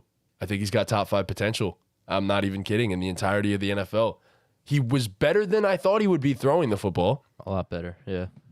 He definitely missed on a few throws pretty fucking badly, I will say. But we It's his expected first that. game. Week 1 rookie, it's Yep. fine. Michael Pittman's him. He looked Hell yeah, he comfortable is. running the ball, but again, I think Trevor Lawrence actually said something to him about protecting your body. Yep. And with the Indianapolis Colts, I mean, in their franchise in particular, that's something that they worry about, considering Andrew Luck retired extremely early because of the hits he was taking. So if I'm Anthony Richardson, I maybe think twice about putting your body on the line like that. Colts defense is decent. Not great. Decent. DeForest Buckner ran a touchdown back. That was really cool. Thought Kwity Paye was really really good. Yeah. Yeah, the secondary is just rough. It's a little rough over there, Yeah. but For the Colts, I thought it was a good start to the season. Shane Steichen seems like he's going to work wonders with Anthony Richardson. I was happy to see my boy Josh Downs pretty involved. That was nice 7 to- targets. Yeah, that's my guy. So shout out to him. I think Richardson looked really solid.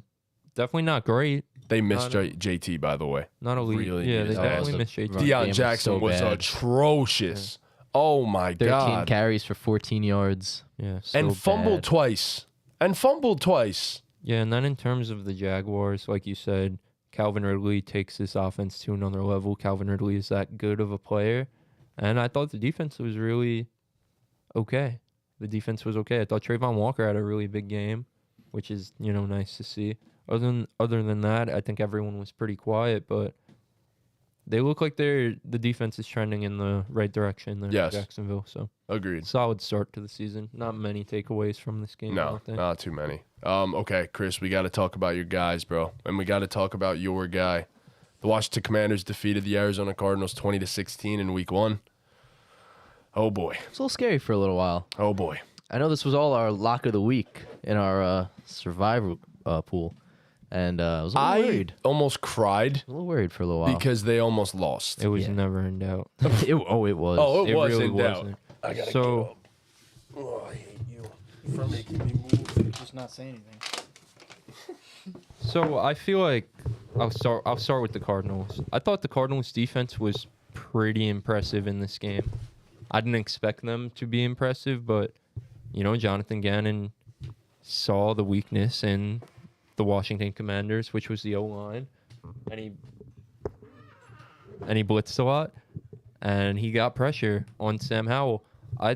Other than that, I mean, the offense was just the Cardinals' offense. It was probably exactly what we expected it to be. No touchdowns. Josh Dobbs was just out there. In terms of the Commanders, I thought Sam Howell played fine, honestly. I don't think he was particularly bad. I don't think he was really particularly good. There were plays where it's like, wow, like this guy really could be a franchise guy. There were other plays that it's like, damn, that kind of sucks. The fumble was just like, That was rough. to me, that's more of like an unfortunate thing. Agreed. Like until I see a trend of like you're fumbling all the time, like, all right, now we have to talk about it. But You also like, had a pick. I know I was talking about the fumble in the current moment. Turnovers, baby. I know, but I was talking about the fumble. So he, it was the end of the half. He was trying to create extra time, and he just fumbled by the goal line. It happens. The pick was the pick. I think the ball got tipped, if I'm not mistaken. It did. Yeah, the ball got At the tipped. line, So yeah. it was a pick. Again, unfortunate circumstance. In my opinion, he did what he was supposed to do, though. Like, the turnovers sucked, especially because sprinkled in with those 2 turnovers is the Gibson fumble, Yep. which just breaks my heart. In my notes, I have Antonio Gibson with a broken heart emoji. He's Like, Yep. done for. I was- it just I breaks was gonna my say heart too. that the fumbles just continue. Brian Robinson looked okay. Like, it's clearly his backfield. So Yep. in terms of fantasy, that's the guy to own. But in terms of real football, he looked okay. But I thought Sam Howell showed some composure. Like, he drove them down after all the turnovers, facing a little adversity. Nothing special, but scrambled in, scored the game-winning touchdown, essentially. And that was that. The Commanders' defense was okay, too. They kind of got fucked a few times because Yes. of field position, because of the turnovers. But all in all, I mean, you didn't give up a touchdown. Nope. Montez Sweat and Jonathan Allen looked dominant. Oh my God. At some point, Chase Young should come back, hopefully sometime soon, and then that takes the defense to another level. And I thought the secondary was solid like I expected it to be. I thought Kendall Fuller was good. Cam Curl was all over the fucking place. And I thought Emmanuel Forbes was fine. He was. Targeted twice, no catches, a big pass breakup at the end of the game to almost seal the victory. Yep. So, for the Commanders, you probably would have liked it to be better because you were going against the Cardinals. A lot of people expected them to absolutely obliterate them. Agreed. But I think it was all in all a good game. You're 1-0, bro. You're 1-0. So I gotta it's say, good momentum. Howell did impress me. I was obviously just trolling at the beginning there. Howell impressed me. There was the one throw on the scramble for the touchdown that I was like, wow. I was like, wow, that was a phenomenal throw. Like, that is a special throw. And he was good. I didn't think he was bad. Of course, yes, you would have preferred that they blew the team out, but he was under pressure for a lot of this game. So I give him credit for that. As for the Cardinals, what is there to say? Like, I can't.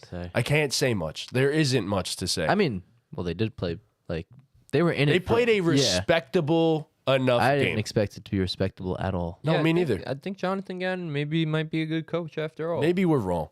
He was brought in there for defensive purposes. And they look great on- they look good on defensive-minded defense. coach. The defense looked solid. They had a really good game plan, and they executed it really well, in my opinion. Mhm. You know, they got pressure. Yeah. I will Yeah, say for this: next week the Giants have the Cardinals, and I was kind of a lock to pick the Giants in the survival pool. Between the Giants' loss and the Cardinals almost winning, I'm a little scared. I am I'm too. not picking the Giants. I'm a little this scared week, to do it. actually. I I'm decided who I'm picking. Gonna rock with my guys. So I have to rock with my guys this week. Yeah, but I think the Commanders are going to be exactly what most of thought us they thought were, they would yeah. be. Yeah, solid team. You know, if everything goes right, they can maybe compete for a wild card spot, but it's not likely. They're probably going to finish somewhere around that 7 to 9 win range, probably closer to 7 than to 9. And that's pretty much what Yeah. it is to take away from the Commanders. yeah. Maybe Sam Howell gets really hot and really figures out this offense, and you know those turnovers aren't there, and the O-line gets in a rhythm and they block really well for Then we're a talking stretch about of a good game. play. Then this team could definitely like make some noise to sneak in there. So That's a team that excited to nobody would watch want to them, play week in the first week of the playoffs. Yeah. No question. So I'm excited for the Commanders too, to be honest. And as a Giant fan, that's crazy enough for me to say. If we want to talk about bad quarterback play, though, the New Orleans Saints beat the Tennessee Titans 16-15. Since I just mentioned bad quarterback play, I'll start on the Tennessee Titans. Ryan Tannehill might be the worst quarterback in the entirety of the NFL now. He looks like he was never great, but he was solid. He looks washed. He's done.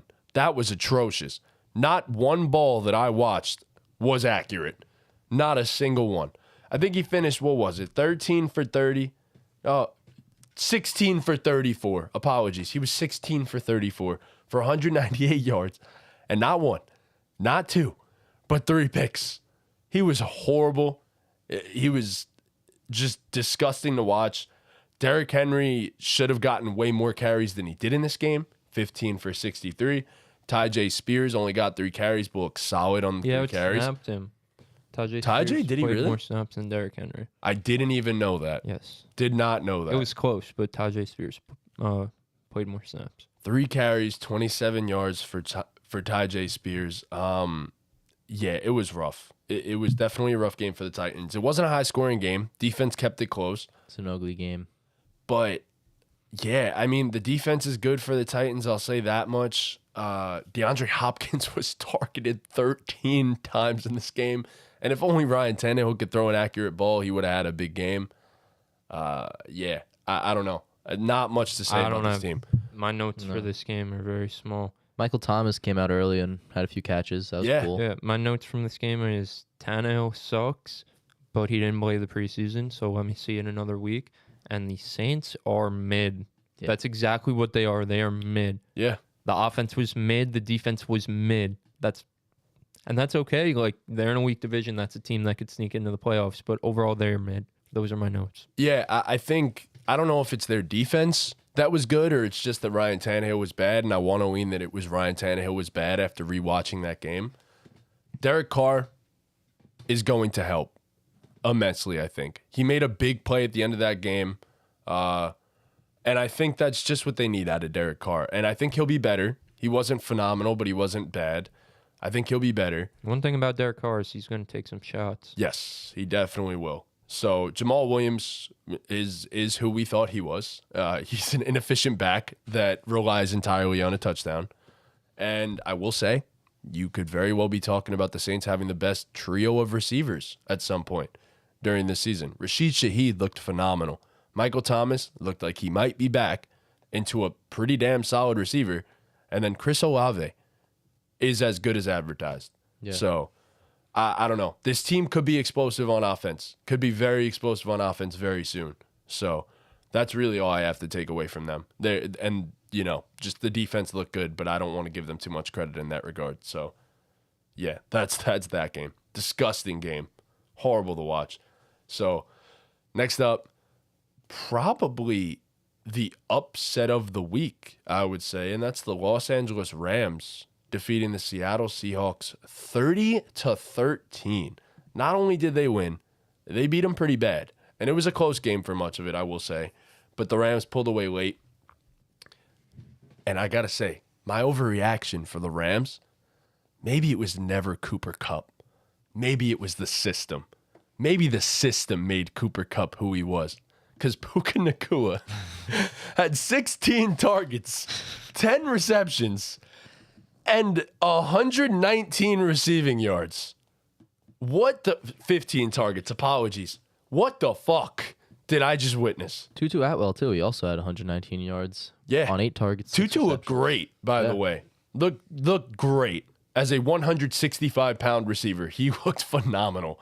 So, it's also Kyron Williams' backfield Yeah. now. Such a weird game. Cam Akers, Weird man. game. What the fuck? What the fuck?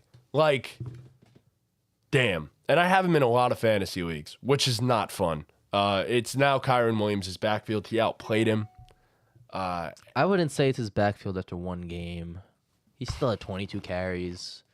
Give it another This week. is a I part think. of the Cam Akers experience. It's Yeah. a roller coaster, man. Yeah. We're So- gonna go back. We're gonna go back up. Yeah. I hope so. I think man. he'll be fine. I hope so. I don't know. I don't know if he's going to be fine. Matthew Stafford, by the way, phenomenal in this game. Amazing in this game. Matt Stafford was elite in this game. No touchdowns, but he was slinging that rock, man. Yeah. 334 yards, 24 of 38. His arm talent is special. Unreal, Some of bro. the throws he can make are really, really special. I thought he was going to be washed this season. Yeah, no. Genuinely. And he looked even better. He was throwing those dudes open. My notes from this game are exactly that. Matt Stafford was elite throwing guys open.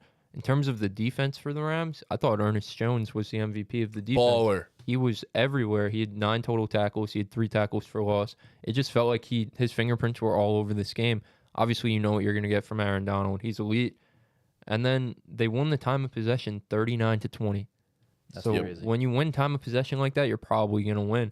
It just felt like the Seahawks, especially in the second half, just couldn't get into a rhythm to move the ball. They just didn't look good.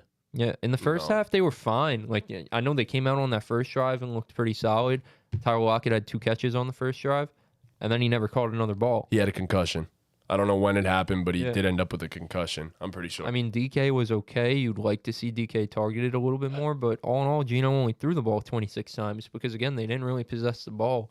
I'm not overly concerned in terms of the Seahawks. It was just one of those games, a division game. You got, the other team just showed up to play more than you did. Ken I- Walker looked great, I will say. On his carries, Ken Walker looked explosive, as expected.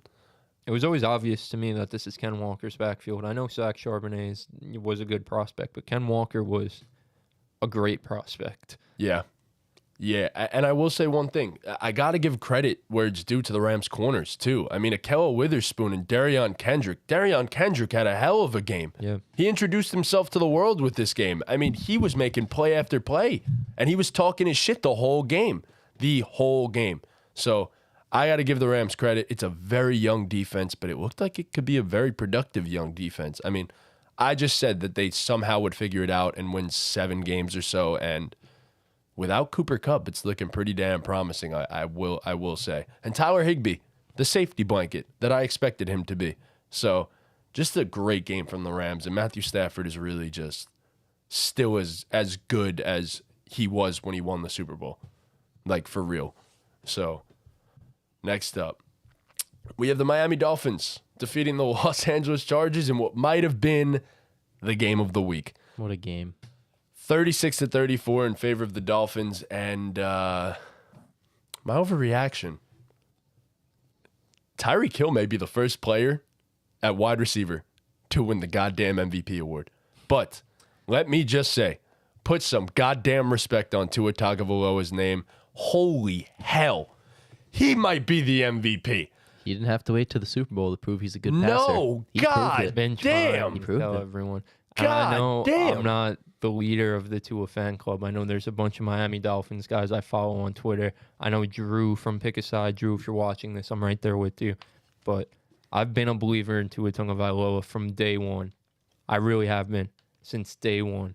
Matty J knows, even back in college, that was my guy. He stepped in there for Alabama, and he won them a goddamn national championship, and he's been a special talent ever since.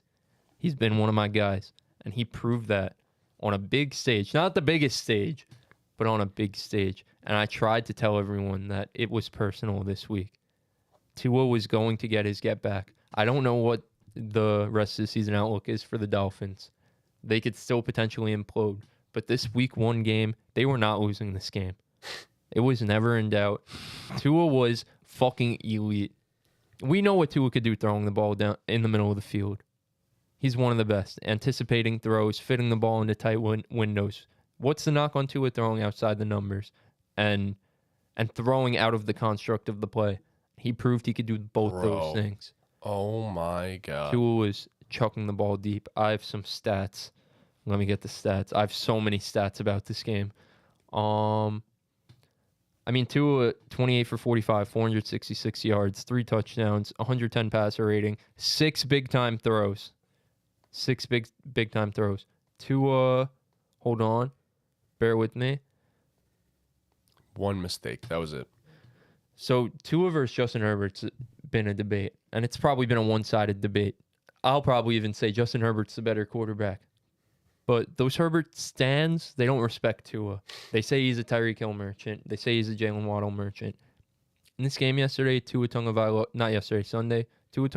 had 310 total air yards. You know how many Justin Herbert had? 43. You know how many yards Tua's receivers had after the catch? 156. Herbert, on the other hand, his receivers had 185 yards after the catch. The only reason the Chargers were in this game was because of their run game.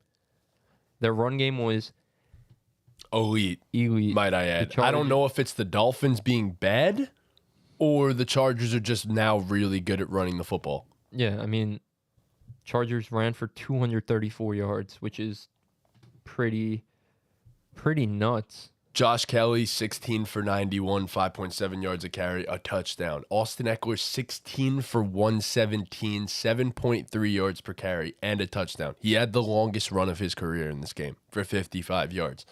Their run game looked great. That is the silver lining, I will say, for this Chargers team in this game. And, like I said, Tyreek Hill is going to win the Offensive Player of the Year this year. He is elite. Easily. He is the best Easily. weapon Oh in the my NFL. God. He makes Tua's life so much easier because he is always open. He's always open. Even when if he's his not. routes aren't the best, he either has the speed to get himself open or he is an elite contested ball catcher. Like, we don't talk about it enough. Nope. We don't talk about it enough. That At 5'10". goal line fade to win the game. Like, come on, bro. Come on. Right by the guy's ear. Beautiful placement by Tua. A throw that only a handful of guys can make. And just the concentration and the catch by Tyreek. Just beautiful. The Chargers have a problem. The Chargers' problem, for years, we've said it's the defense since Brandon Staley got there. But I think we specifically said it was their run defense that was the problem. In this game, their run defense was good. They were third in the NFL in week 1 in rushing EPA allowed. Yep. Their drop back EPA allowed was the worst of the week at a .674. J.C. Jackson absolutely stinks. They gave up 531 yards on 8.2 yards per play. I was about to say, he might be the worst contract, not only in the NFL now, but one of the worst in NFL history. It looks that bad. It was terrible. And you got to give credit to the Dolphins O-line. No Teron Armstead, 45 dropbacks, not a single sack allowed. Yep. Respect them. Respect them. I respect them. I'm just not Joey sure. Bosa and Khalil Mack were invisible in this They game. were nowhere to be Invisible. found. Invisible. Nowhere to be found. Jalen Phillips looked good. I Yeah. will definitely say as a that. Dolphins fan, the defense wasn't the best, but you were going against what we think is an elite offense in the Chargers. They look it. And again, with the Dolphins, you're implementing a new defensive system, so it might take some time. And when you get Jalen Ramsey back, I think there's no concerns. So the Dolphins looked the part. They looked the part of a Super Bowl contender if you think about it in a hypothetical, inserting Jalen Ramsey in there. Because he could change your defense, Jalen Ramsey. He could change your defense. This is bad, and I watched the game over. I don't even know if Asante Samuel played, because I don't think he did. because I didn't hear his name once. I didn't see him on the field. I don't even know if he played or he just got torched that bad that we just decided not to mention him. So I don't even know. Because if he didn't play, that also will make some sort of a difference, in my opinion. I do genuinely think he's that good of a corner. But outside of that, Chargers are a good team. Dolphins are a very good team as well. That offense is going to keep you in every single game. Tyreek Hill and Jalen Waddle are just completely different. Just entirely different. So, and Braxton Berrios looked good. He looked solid. That's the Tua effect. But who the fuck throws a fade to Braxton Berrios? And that was Tua's lone issue this entire game. That was the only mistake he made the entirety of the game. All right, on to the next one. The Green Bay Packers defeated the Chicago Bears 38-20 in the battle of the two unproven quarterbacks. It doesn't matter who their quarterback is. The Packers will always beat the Bears. I put as my Always. overreaction, the Packers just can't keep getting away with this. It seems like after one quarterback after another quarterback after another quarterback, they just somehow always end up with a good quarterback. And now I'm not going to say that Jordan Love was phenomenal. He wasn't. 15 of 27, 245 yards. A lot of his throws were underneath, but he also made some throws where I was like, wow, okay, Jordan Love is definitely going to be at least a decent quarterback. He doesn't need to be elite with this team. He just needs to be good. They have a good offensive line there. They have a damn good defense over there as well. And Aaron Jones is special. Played great. Aaron Played so Jones good. is special. He had 9 carries, 41 yards, and a touchdown. And in the receiving work, 2 receptions for 86 yards and a touchdown. It needs to be said. Aaron Jones is a special talent. And the Romeo Doubs Jordan Love connection is a real thing. That was a real thing that preseason brought about, that the offseason brought about, and then he scored 2 touchdowns in this game and only played on 48% of the snaps. And Christian Watson wasn't even playing. No, he wasn't. I mean, he opens up a whole nother asset to your Green Bay offense. Should be the number 1 receiver there too. So. I don't necessarily know if that's the case. Romeo Doubs is good. No. Romeo Doubs is really good, and they have chemistry. So I think that's a big deal. Both of them, 1A, 1B. It very well could be like that. Luke Musgrave looked solid in his first game.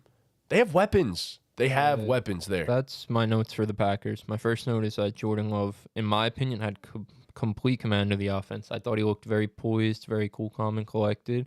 Did what he had to do to win the game. The defense helped a lot. And then the young weapons added a speed element to this team that I think was lacking. You know, Luke Musgrave looked not elite, but he looked very much the part of and showed why he was worth the draft pick he was worth.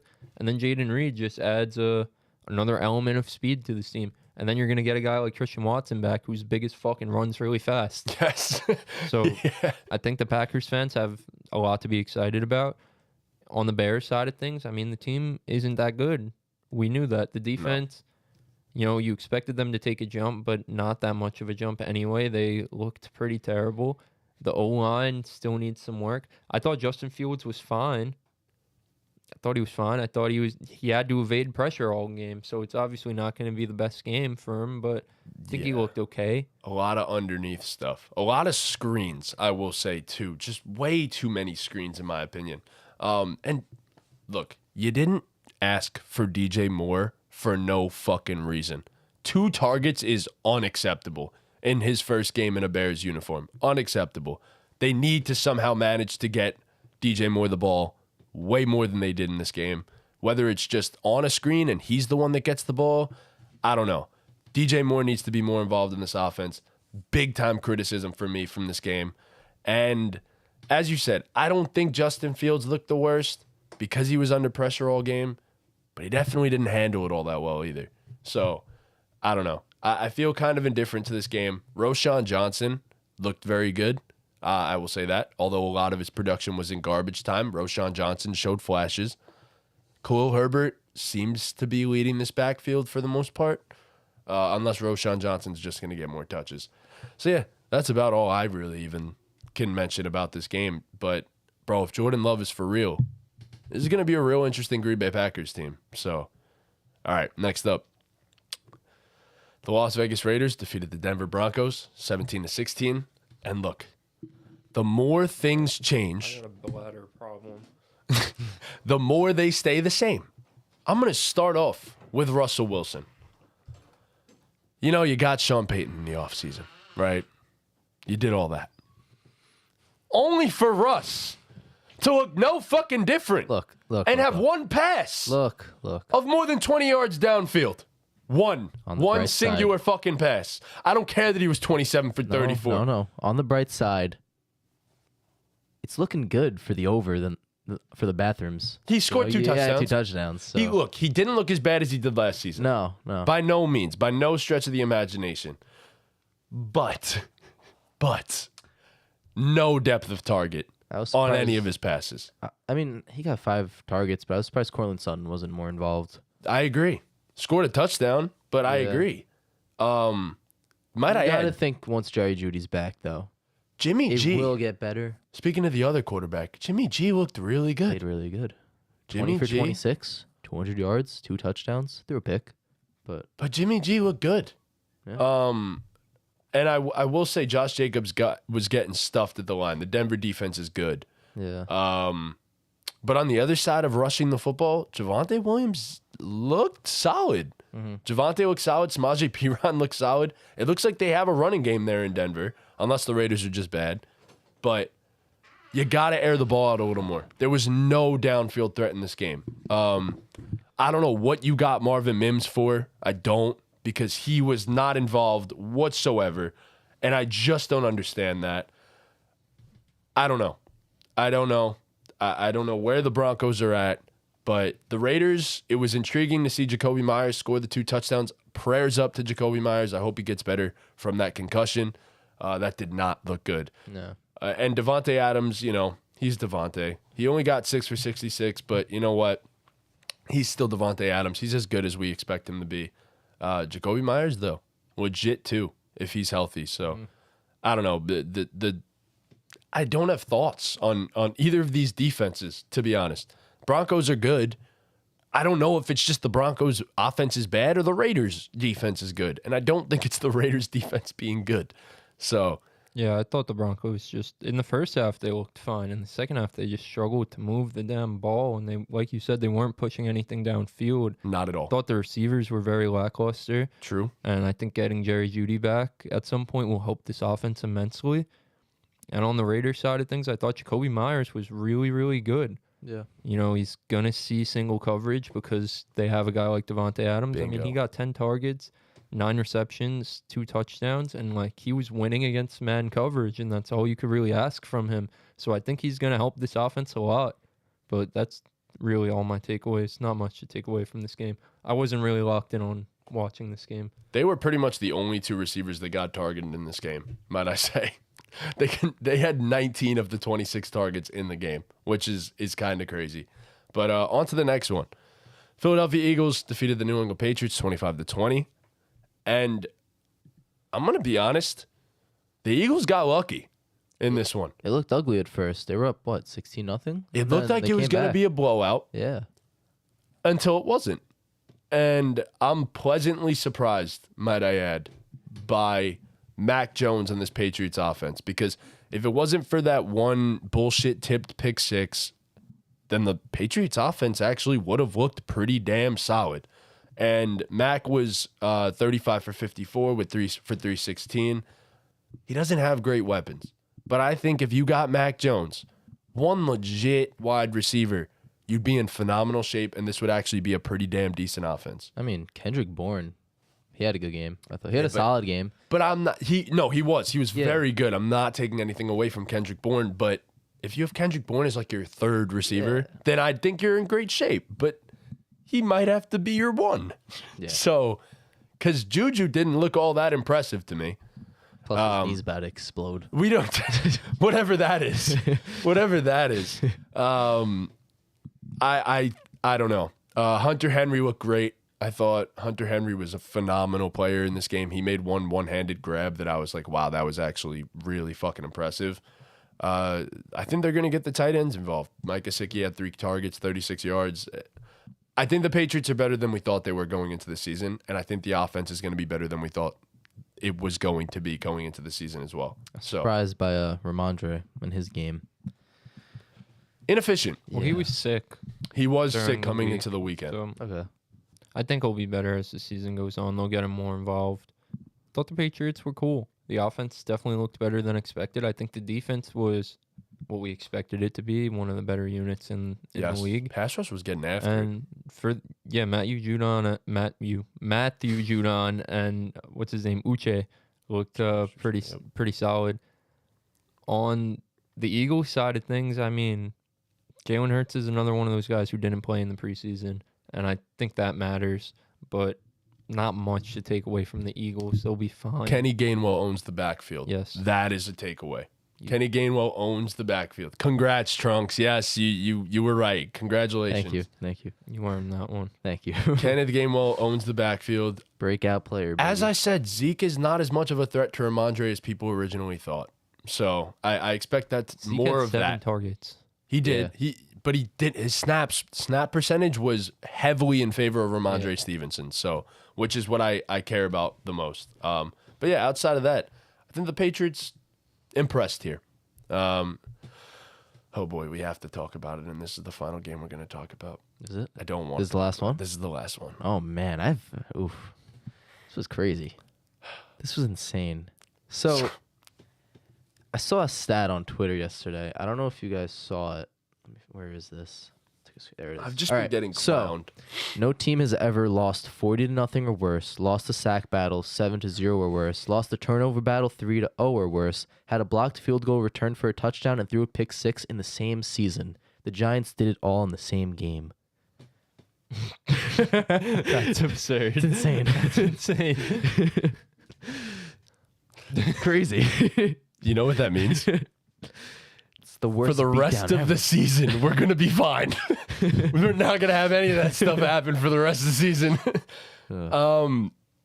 Historically bad is one way to put it. It's literally the worst beatdown to ever happen. The Dallas Cowboys defeated the New York Giants and 40-pieced them. It was 40-0. I don't even know. Everything that could have went wrong.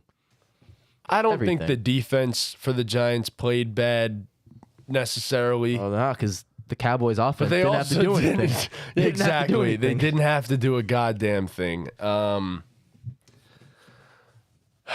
right. Where do I begin? I don't even I know. only watched 3/4 of this game. I turned it off. The second the fourth quarter started, I was like, you know what? I'm done. And I should have turned it off after the fucking field goal block got returned for a touchdown. And then we throw a pick 6 when Saquon gets fucking blasted and they run it back. I don't blame this on Daniel Jones. That's how I want to start. Okay. I think he's I got some don't blame think there. I've ever seen a quarterback get harassed. Man got speared every play. Worse than Danny has been crazy. harassed in this game. The first drive looked promising, but I did. knew it wasn't going to be consistent enough for the entirety of the game. Because when we had 3 dropbacks, Danny was pressured in less than 2 seconds on each of those 3 dropbacks and had to sprint for his fucking life to gain any yardage. Yeah. Micah Parsons, DeMarcus Lawrence, even, I don't even remember his name, Odigizua in the middle just wrecked us. Just destroyed us. Dante Fowler, another one. They made Daniel Jones almost never want to play football again is how I want to put it. Because goddamn, this man at a certain point just said fuck it with half the throws he was making. And I just felt so bad. It felt like a fever dream, honestly. Oh my it was God. crazy. And first of all, Brian Dable, why the fuck are you keeping this guy in the game for as long as you did? It was over. We didn't need to see Because Danny continue to get fucking killed. He wanted to go down swinging. Bro, you just paid the man. You're going to risk him getting fucking injured in this game Meaningless in the fourth quarter, by the way, They thought they had a chance. because we were already done. The team was demoralized. They didn't want to be out there anymore. You could have just sprinted to the locker room at the start of the fourth quarter and nobody would have been mad at you. I wouldn't have been. Man, back-to-back nights at MetLife. Just Oh, my crazy. God. crazy. I don't even know what to take away from the Cowboys offense because there wasn't anything to take away from the Cowboys offense. Tony Pollard's as good as advertised, Yeah. I guess. He looked good. CeeDee Lamb's great at football. Yeah. Depression. That's what I take away from this game. So on Friday when we did our game predictions, I was sitting here, you were sitting there, Dean was there, and we got to the Cowboys Giants, and I said the Cowboys are going to smoke them. You said smoke them, and I said yes, they're gonna smoke them, and you said I don't know about all that, and I said no, Matt. With that weak ass offensive line, the Cowboys front seven is going to smoke them. And I didn't think it could possibly be this bad. Nobody did. But it was, It's just they wreaked havoc on them from the beginning of the game. I don't know. Evan Neal is a bust. Oh, The fuck. center was shaking, whatever, what's his The name? rookie, John Michael Schmitz. was shaking in his boots. He snapped that shit into the fucking Mark dirt. Glowinski. Mark Glowinski. God, Evan Neal was terrible. raped. Evan Neal was terrible. But it is insane that Mark Glowinski was worse. He was worse. The Giants, man. And Andrew Thomas might be injured. The Giants, hamstring injury. For a big ass dude like that, you're not happy about a hamstring injury. The Giants, man. I mean, it was honestly impressive. it was. It was. Impressively horrible. They really did show promise on that first drive. Yeah. But, I That was mean, it. after that, it's over after that. After It just you looked- march down the field instantly, and then they block your kick and return it for 6. It's over. It's done with. It was done. The game was over. The Cowboys, I will say, my one takeaway from the Cowboys offense is that I think Dalton Schultz is going to be missed. I think the tight ends looked pretty mid, Jake Ferguson, and I think Brandon Cooks looked pretty mid. He wasn't really winning. I think maybe he had 2 receptions. I know they didn't have to throw the ball much, but Brandon Cooks didn't look great in his limited time, so I think they might miss Dalton Schultz. This is the best defense in the league. Yeah. I've been trying to say that. They're the best defense in the league. Their front 4 is elite. They have depth. I mean, all offseason we talked about how great the Cowboys defense was going to be. I don't think we mentioned Dante Fowler's name once. I completely forgot they signed him. And he was awesome for them. The Cowboys are going to be elites. The Giants, if the O-line continues to play that poorly, it's going to be a struggle for them. Obviously, it'll never be this bad ever again. That's the bright side. This was Yeah, the honestly, worst yeah. possible scenario. It's only up from here. It's only up from here. You know what terrifies me? I'm not completely out on the Giants. I don't think they're going to be one of the worst teams in the NFL after this, but They also compared Darren Waller to LeBron James Yeah. on the I know they did. broadcast. That was But crazy. the Giants have pretty obvious concerns that were obvious concerns that, they tried to address, but they were still going to be concerns until proven otherwise. And we were definitely not proven otherwise on Sunday night. No, not at all. The last 2 days been some of the worst days of my life. The amount of clowning and trolling I have gotten from every single one of my friends because of this game. I just want to ask you, Matt, how many passing touchdowns did Daniel Jones have on Sunday? I know you're up. It's 1-0. He had none. It's I'm up 1-0. In both bets, I'm up 1-0 Yeah. because the commies got that win too. Yeah. That is true. They all came back. Wait. What was my Russell Wilson bet? Over 32.5 passing we touchdowns. had 2. So we started all right. That's a good start. We started But okay. They all came back to the Sam Howell Daniel Jones YouTube short. Go Yeah, they check that did. out I if you saw haven't. that. A month ago, me and Matty J put $50 down on a bet live on the podcast in that short. But I tried to tell you, man. Tried to tell you. It's They gonna all be came better. back and commented this aged They like did. milk. 40-0. I bet he's not feeling too good right now. Are you feeling good right now? Look at him. He looks great. The one bright side for the Giants In the- is you get a chance to get your get back. We have Because you to. go against a weak Arizona Cardinals team. So that could set the tone and give you some momentum going forward. And you could put this one in the back burner. Or it could just make it even worse. You know, Yes. here's Yes. my So much dream worse. scenario. In December, I get to look back at the 40-0 finger blasting destruction of the New York Giants and laugh because the offensive line started to gel. It looks solid. They're headed to the playoffs. And we're promising. We're a scary team. You don't want to play us in the first week of the playoffs. But you know what I think that December is going to look like? Nothing, honestly. They're not Misery! going to be there. Complete misery on a consistent basis from this point forward. I fucking said it. I had expectations, and I fucked myself from the start because I had expectations. And I know so much better than to have any expectations for any of my teams. Thought the Yankees were legit. Disappointment. Thought the Giants were going to have a shot. Disappointment. We'll see what happens with the Knicks. At least the Knicks are up. We'll see what happens with the Knicks.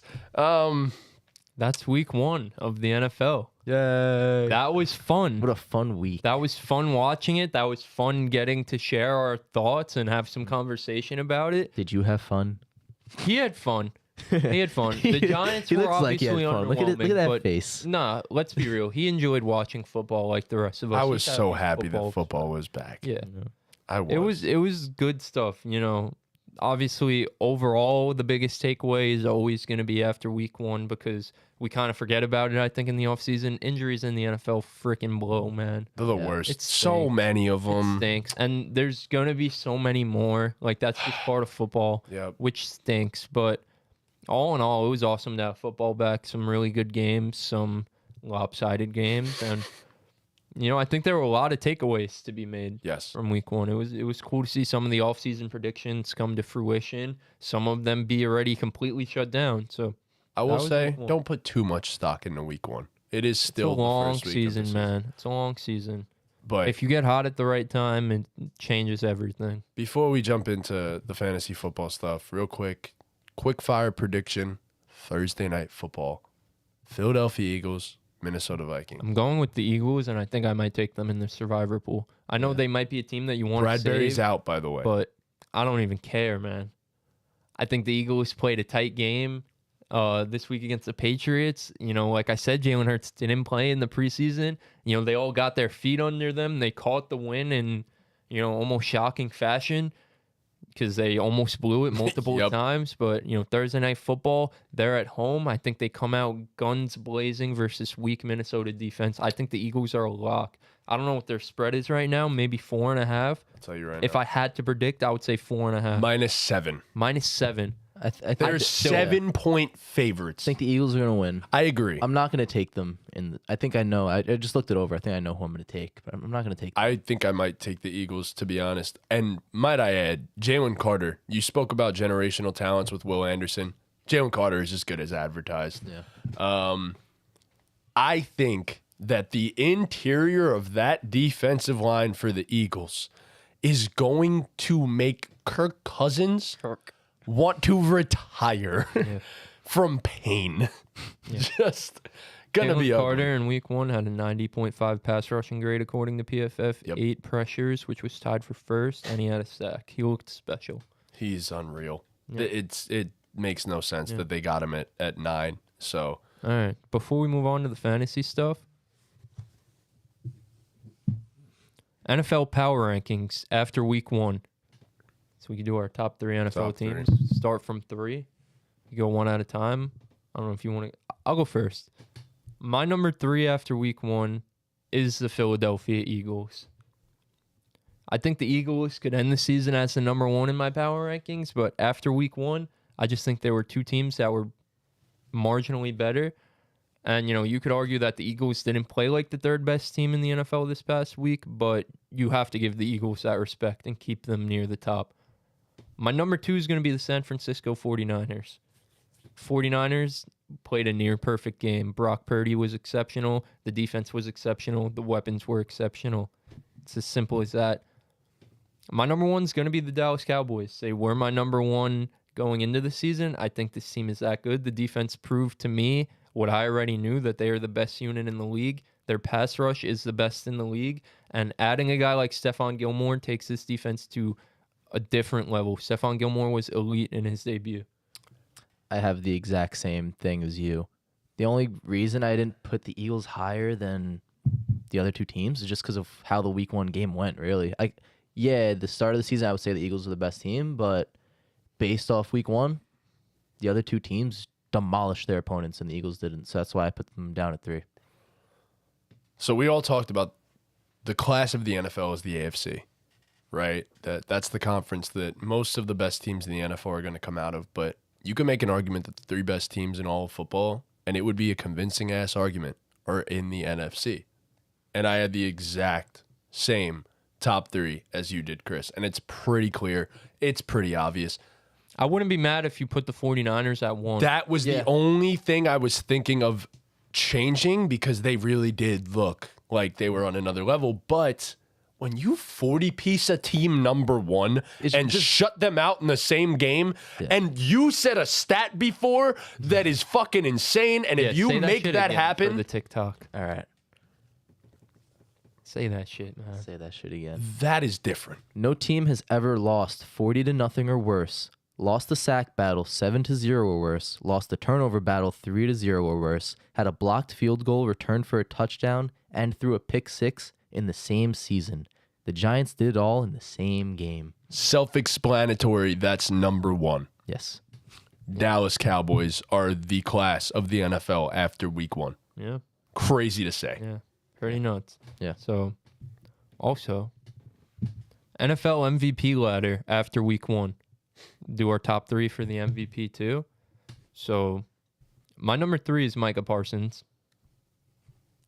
I thought just what he brought to the table in that game, he was the clear best edge rusher in week 1, in my opinion. You know, TJ Watt had a great game. Myles Garrett had a great game. But, I mean, Micah Parsons was winning instantly. I mean, the whole Dallas defensive front, but specifically Micah Parsons, how quick he was getting off the line is not normal.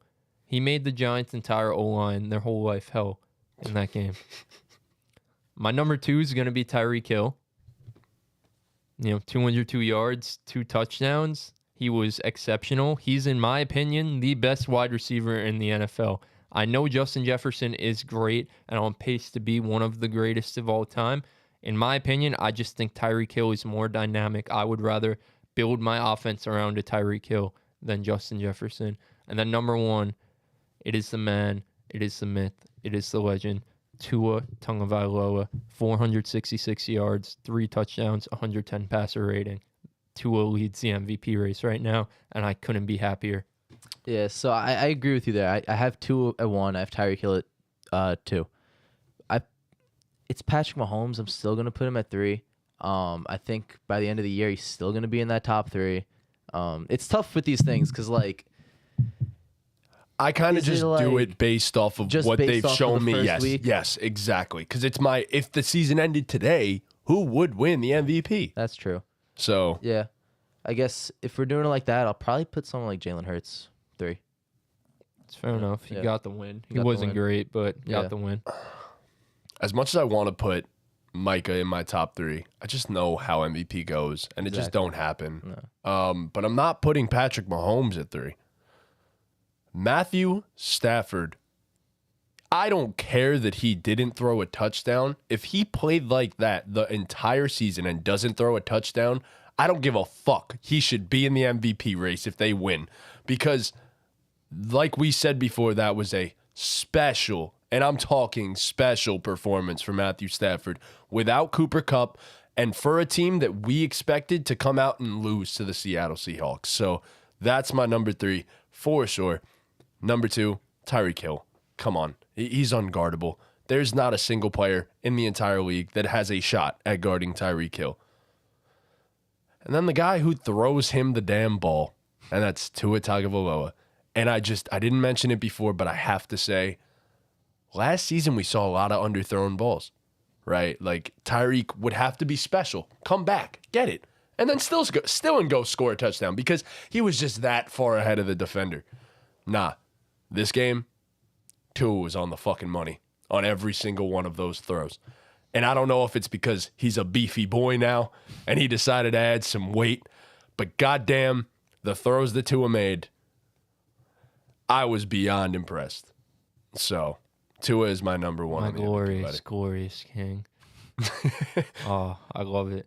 I was definitely considering Stafford over Micah Parsons. The no touchdowns kind of threw me off. Yeah, though. exactly. But Stafford was great. So, yeah. NFL Week 1. Yeah. All right, you know what? We won't even talk about all the biggest fantasy producers this past week because we obviously pretty much touched on all of them. We did. All right, we'll start off with we still have to do these. Who's one player that you're starting in fantasy football this week? Going Michael Pittman Jr. I feel like he was going very low in drafts for what his potential was. I didn't really understand it. Not gonna lie, I didn't really draft him in any leagues. But looking back on it, it's so stupid because I guess it's because we didn't know what we were going to see from Anthony Richardson, you know? Bingo. There's a lot of question marks there. He's a rookie quarterback. Who knows how good he's going to be? But after week 1, if Michael Pittman's putting up numbers like that every week, he's a weekly start. Not just a week 2 start, he's a weekly start. I think he had 11 targets for 8 receptions. Easy start. He had a touchdown. Starting him every week. Agreed. Yeah. So my start of the week is Mike Evans. We already saw Baker Mayfield is going to target Mike Evans as he had 9 targets this past week. And Mike Evans is a downfield threat. And Baker Mayfield is not afraid to throw that deep ball. Against the bad Bears secondary that Romeo Doubs scored 2 touchdowns on, I think Mike Evans could end up with 1 or 2 this week as well. And I think he's well worth the start for a guy that has long shown that he's elite, just going to have another 1,000-yard receiving season this year. It's just casual for him. Clockwork. So my start of the week is going to be Dallas Goedert. I know you may be turned off because he put up a fat goose egg in week 1, but they went up against a really good Patriots defense. Jalen Hurts didn't play in the preseason. He was a little bit rusty. They get a chance to redeem themselves on Thursday night against a weak Minnesota Vikings secondary. So I expect Dallas Goedert to be heavily involved and worth the start this week. Okay. Who is one player in fantasy football that you're going to sit this week? So I'm not touching the Ravens running backs, especially Justice Hill. I feel like I'm seeing on like all the fantasy apps like Sleeper and all that, players trending up. Justice Hill is trending up a lot more than Gus Edwards, and that's mainly because he got the 2 touchdowns this past week. I wouldn't trust either one of them, at least not this week. Maybe wait a week and then see what happens in their next game. But they both had 8 carries, Gus Edwards and Justice Hill. And 1 second, let me wait for this to load. Justice Hill had 8 carries for 9 yards, and Gus Edwards I had a stroke.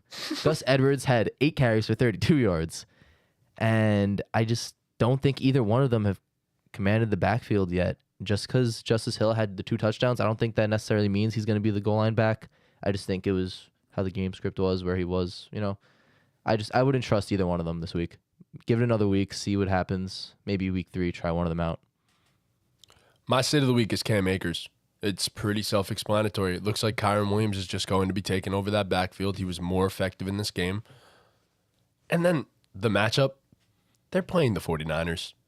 I'm going to be honest. For the whole season, I'm probably just going to say sit every running back that goes against the 49ers. You could, and you wouldn't be wrong, because that defense is one of the best that we have seen. So, simply put, Cam Akers is losing touches, going against the great defense. It doesn't look so good. My sit of the week is going to be Drake London. It pains me to do this because I have him in a few leagues, and I am moving him to the bench and sitting him. I mean, 1 target, no receptions against not the best Panthers secondary. And then this week you're playing the Green Bay Packers. We saw what Jair just did to DJ Moore this week. So, yeah, I'm not starting Drake London this week. Damn, it's rough. Drake was like a 6th round pick. Cam, another guy, like a 5th round pick. Rough, man. Fantasy is so difficult. Fucking hate Tom this asks stuff. in the chat, y'all think I should trade Komet for Dallas Goddard? I don't know if you can. For can Dallas do that. Goddard? Yeah. If it's available, absolutely. Yeah. Absolutely, without question, you should go for Dallas Goddard. He's probably one of the best buy low candidates right now out there in fantasy football. So, not only did obviously what you just stated, Chris, but everything backs up the fact that he will be effective in the passing game. He was out there for every single passing play and ran a route on every single passing play. So, good things ahead for Dallas Goddard. I very much trust in the fact that he will be good in fantasy this season. But yeah, what a week this was. What a week this was. And in case we care, Dean started Gabe Davis and is sitting Jahmyr Gibbs. So, his guy, I which don't is like odd. that. Starting Gabe and sitting Gibbs after like- he sat Gabe last week. I don't like sitting Gibbs. I don't either, but that is what it is. I mean, this is what Dean picked. Okay. They're playing the Seahawks, so we shall see. Ortiz had something too. He wrote it down. What was it? Ortiz started Josh Kelly and sat Alexander Madison. Well, Josh Kelly's very interesting, actually, because of the injury to Eckler, and we don't really know the Yeah. status of that right now. And he was effective. Yeah. So Josh Kelly could be a good start. And then he's sitting Alexander Madison. I Damn. sat Alexander Madison last week, and it looked good, but he got a Scored the fluky-ass touchdown. Yeah. man. Yep. Yeah. Don't All right. sit him. The volume's there. I got something. Blind rank these NFL players based on their week 1 stats. Oh god, this is gonna be horrible. Player A had 11 targets, 6 receptions, 64 yards, and 2 touchdowns. Say that over. The whole thing. Shit. Sorry. Hold on. He had 11 targets, 6 receptions, 64 yards, and 2 touchdowns. I think I know who this is. This is going to be bad. And player B had 9 targets, 6 receptions, 76 yards, and 0 touchdowns. All right. Well, based off that, you gotta go the player with the touchdowns, player A. But I know player B is gonna be a lot better than player A. Yeah, for sure. I'm going with player A based on the fact that he had 2 touchdowns. But still, 6 for 76 isn't a bad game. No. So, Player A is Kendrick Moore. yeah, player A is Kendrick Bourne, and player B is Keenan Allen. Yeah. Wow. Yeah. Keenan wasn't bad. No. Keenan had a good game. Yeah. So, it is what it is, man. Kendrick Bourne was really good, so It is what it is. it happens. But all right, is that everything for us? Yeah. Yeah, we'll do our picks on Friday. Yes. Yeah. Yeah. Yeah, absolutely. All right. 1000%. Before we go, shout out to our partners over at Thrive Fantasy. If you guys use code BallGamePod at sign up, you get a deposit match up to $250. I don't think any of us hit on Thrive this week. I don't know. No, I missed out by 5 Chris Godwin yards. Yeah, I missed by a few touchdowns, I think. I had Jalen Hurts and Dak Prescott both to throw 2 passing touchdowns, which kind of stunk. I don't think I hit, but I don't But- even remember what my pick was. Thrive Fantasy is giving out promos all season long. You know, they're slashing the lines. They're giving free lines to new users. You know, with the deposit match and some of these discounted lines, it's free money for the most part. So make sure you guys sign up if you guys want to win some money. And then, huge shout out to our other partners over at SeatGeek. SeatGeek is the best ticketing app on the market. They grade their deals on a scale of 1 to 10, and they also grade them by color. The green deals, those are good deals. You want to buy those. The red deals, try and stay away from those. Those are bad deals. And if you use code BallGamePod, you get $20 off your first purchase. Again, that is code BallGamePod at checkout of your first order for $20 off. I did not hit. Garrett Wilson sold me. Garrett Wilson sold me, even though he scored a touchdown. All right. Thank you guys so much for watching. Please be sure to leave a like, subscribe, hit that notification bell. Hope you guys all enjoyed week 1 of the NFL season, and we have so much more football ahead of us that we're going to be speaking about. So enjoy the Thursday night football game, and we'll be here on Friday to talk about it. So with that, Ball game, all game, all game, all game, all game, all game.